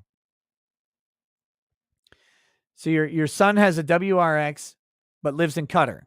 Was he like a civilian contractor or something? Wayne Bullington says, off-duty police shooting in North Carolina and the media is already not reporting it remotely accurate. Don't worry, though. Crump is on the case. He's Crump. He's Crump. He's Crump. Somebody's dead. Vlad Dracul says, think he's not guilty. Chick's mom did the kill. The end is near. Bewares his parents missing, so I give my alibi now. Andrew War Snowboard says, I do believe that lesbians typically refer to it as carpet munching, not mowing the lawn. Get with the lingo, Nikki. Look, man, cutting the grass works too. Cutting the grass works too. New dislike button says, live with your girlfriend's mom and get free lawnmower rides from Gary Busey while his bazunga's out every day. Only thing missing is a trampoline. 10 out of 10 would do. El Gonzo 1000 says his mom had cancer and his dad lost the will to live. They murdered each other to give the kids the insurance money. Unknown Unknown says, do you think he might have fed some of the pieces of his parents to the dogs? Look, I think maybe he shared with a lot of people. Mike Sullivan says, beginning to wonder how many whacks to the head he got from dad over the years. Diminished capacity. Ink Fairy Game says, forget SpaceX. This man is going to ride the Tesla coils. Pastor Flash says, I'll be really impressed and even offer not guilty if this guy can repeat this story on the stand word for word. Poopy says, people like him think they are super smart and the rest of the world is more stupid than they are. This dude is flatly idiotic. I mean, he sounds, good Lord. I can't even think of an insult that is slow enough for this guy's mental processing. True Ananda and Shabada Bad Pressure Bad Calf Care says, I know it's not the same, but barbecue wings and don't use barbecue sauce. Use hot sauce or buffalo sauce. Yeah, I just like the crisp. I don't like sauced wings at all. I like dry rub wings. I like that crispy skin. Jonathan Alexander says, if Nick was a real lawyer, he would be saying this guy should not talk to cops. LNA says, in 2017, my friend and her husband were brutally murdered by their son in Washington State. He was acquitted, insanity plea, unfortunately. Please have a drink for Teresa and Steven. Peace and love to you. Holy shit. Eleni A. That's a rough story. To Teresa and Steven, whose parenting efforts could not overcome their child's demons.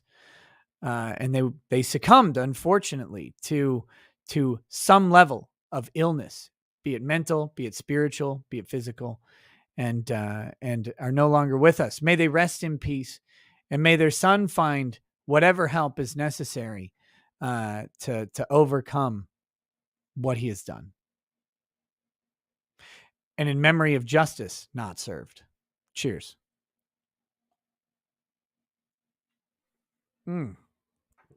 Wow. Nutmeg Donkey says, keep the faith, heteroflexible lawman. God won't give you what you can't handle. Oh, I know. I just don't. You know what I mean. Not applicable says, taste and smell loss is usually temporary. Give it time. I'm impatient. Phantom, I have little time left, guys. I'm 40. I'm basically in the ground. Phantom Boomer says, I keep waiting for the detectives to blow their own brains out. Any more of this rambling, and I'm going to. Tet says, woo flu survivor here. Taste comes back after a month or so. Jonathan Bradley says, your heat rash issues. I read that one. No Caster says, now I'm hungry. Concealed Aces says, Nikado Whiskey Cado could be the next stage. Just kidding. Snorum 11 Aru says, hey, Rec, I had to quit my job of 21 years because of BS. You aren't Job. Look up Job. It involves boils and deaths of children. You are having bad luck. It will change. Yeah, that was the joke. My minor inconveniences, and I'm acting like the world is ending. No, I got it. The John Beck says, Nick, have you tried frying in lard by any chance? No, I haven't done any personal frying other than just cooking.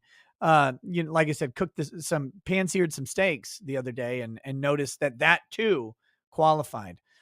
Used avocado oil on that. So I've got some tallow. I've got some beef tallow. I'll try it out. I don't have any lard, but I could get some. We'll get Southern. True Anana Shabada Bad Pressure Bad Calf Care says, nuggies and butt. Did you learn what that tastes like in Jack's little club? Oh yes, I took cooking lessons from the Liminal Order. I know how to anally flavor everything. Samurai Knight says, watch it, Nick. You will get gluten allergy next. Please don't. Please don't. If ramen goes away, I'm lost. Gordo Fabulous says, this trial has me wondering two things. One, do cannibals make sandwiches? And two, do they bother with side dishes? Yes and no. Evie Warner says, you're bored watching. I'm not. Your reactions are lull. Cindy Sturgill says, this guy is a hemosociopath. No Caster says, he is so screwed, Lamau. Amateur Ant says the guy's guilty, but I think the girlfriend is too. Or Urban X Urban says 4 doors, bloody floors is this kid's only fan. Timothy Brown says book deal in his future, grilling with Chaz. the revitalization of Epic Mealtimes YouTube channel. It's coming back. Bacon sauce on my dad. Not applicable says soaked floors, more chores. Kaiju Spirit says the other day you sang a bit of Rainbow Randolph's song under your breath. So I rewatched Death to Smoochie and wow, the crime boss of the Padre of Hope looks just like EVS. It's uncanny and hilarious. Oh yeah, he does. Death to Smoochie is a great movie. A great movie. Need more of Death to Smoochie in the world. Zachary in Huseman says, if you were Chandler's brother, how would you go about explaining why his parents aren't around to his kids? And would you even tell them about Chandler? It'd be a hard conversation to have. I have no idea.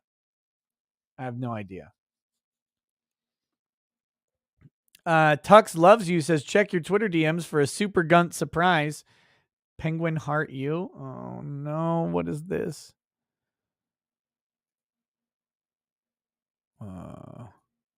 Twitter DMs.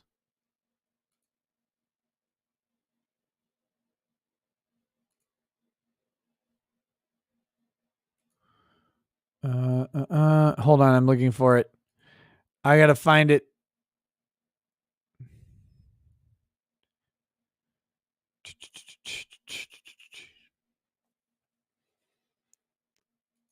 Oh, here's the okay. This isn't that, but we can clarify this. This is a pinch and zoom of the state's evidence photo of the lawnmower.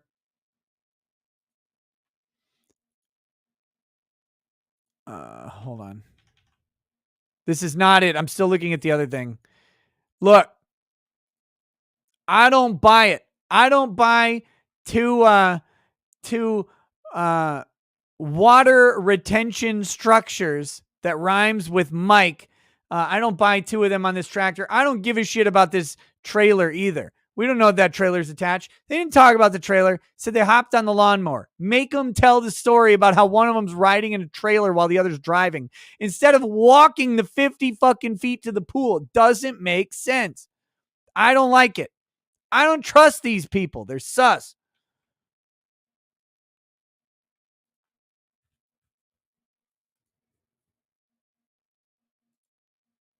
What is this? Why did this person send me a video called Fat Girl Farts Like Chewbacca?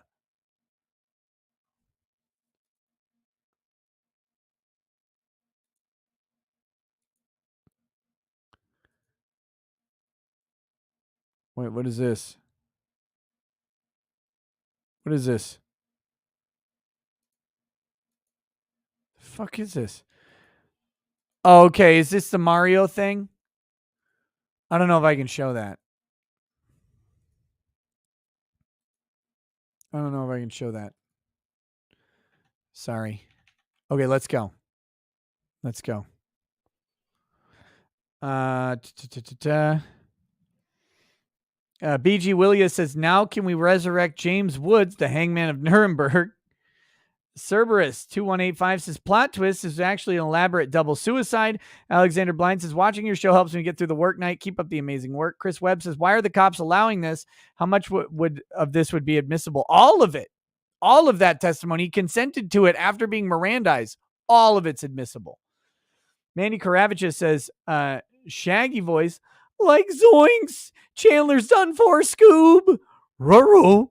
No Royer. Habubi says, yes, my son works for a government contractor. He just bought a classic Camaro and Cutter. Chris Webb says, I've seen plenty of investors talk, but you can't have a judge use that in court. And CG Roberts says, how does SKS round that AR armor piercing not exit the body? Is all. I'm stuck on less shot from more than 200 meters. 7.62 by 39 will pass through a car.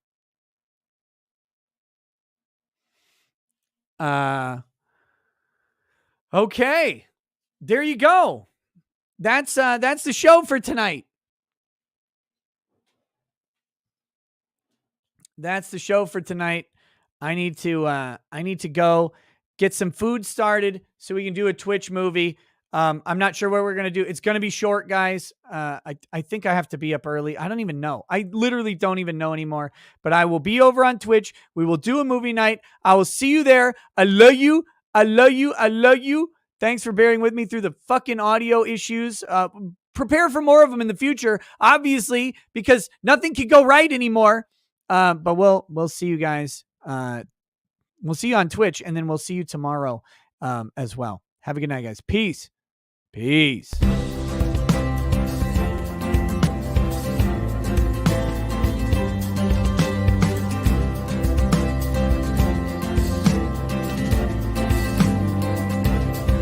Oh, he drinks a fair bit, but you realize that it just helps get his noggin jogging along. With his glass by his side and his kids asleep tight, we'll hear some lost-plaining tonight. With his microphone muted, we'll laugh at this boomer until he explains it's all part of the plan. Watch his face become redder as he becomes meta, raging at idiots from Twitterland. From the white shores of Maine to the hills of Glenlivet, there's no one who explains the law better than Nick. So pour out a glass for the ones who have passed, to make the law what we have now. Oh, his lady is fair, and she handles herself with the grace of one who has borne many children. As the wife of a lawman, she makes sure that he has the time and the place to provide for them there. So pour out an Ardbeg, a Balmore, a Lafroig, the spirits flow as the ones who get unemployed. So pour out a glass for the tea post on Twitter, as we hear lost-plaining tonight. From the white shores of Nairn to the hills of Glenlivet, there's no one who explains the law better than Nick. So pour out a glass for the ones who have passed, to make the law what we have now. Oh, the guests are all plentiful, from Doug T to Drexel. They bring their perspective and spice to the mix. But the reason we're here and the one that we cheer is the one who is showcasing us his career.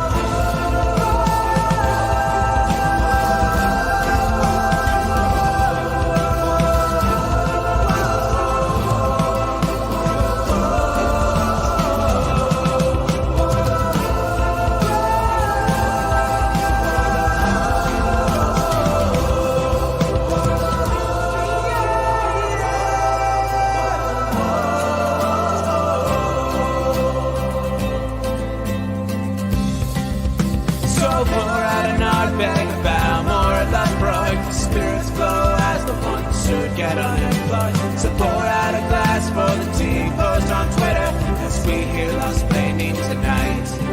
From the white shores of Nairn to the hills of Glenlivet, there's no one who explains the law better than Nick. So pour out a glass for the ones who have passed, to make the law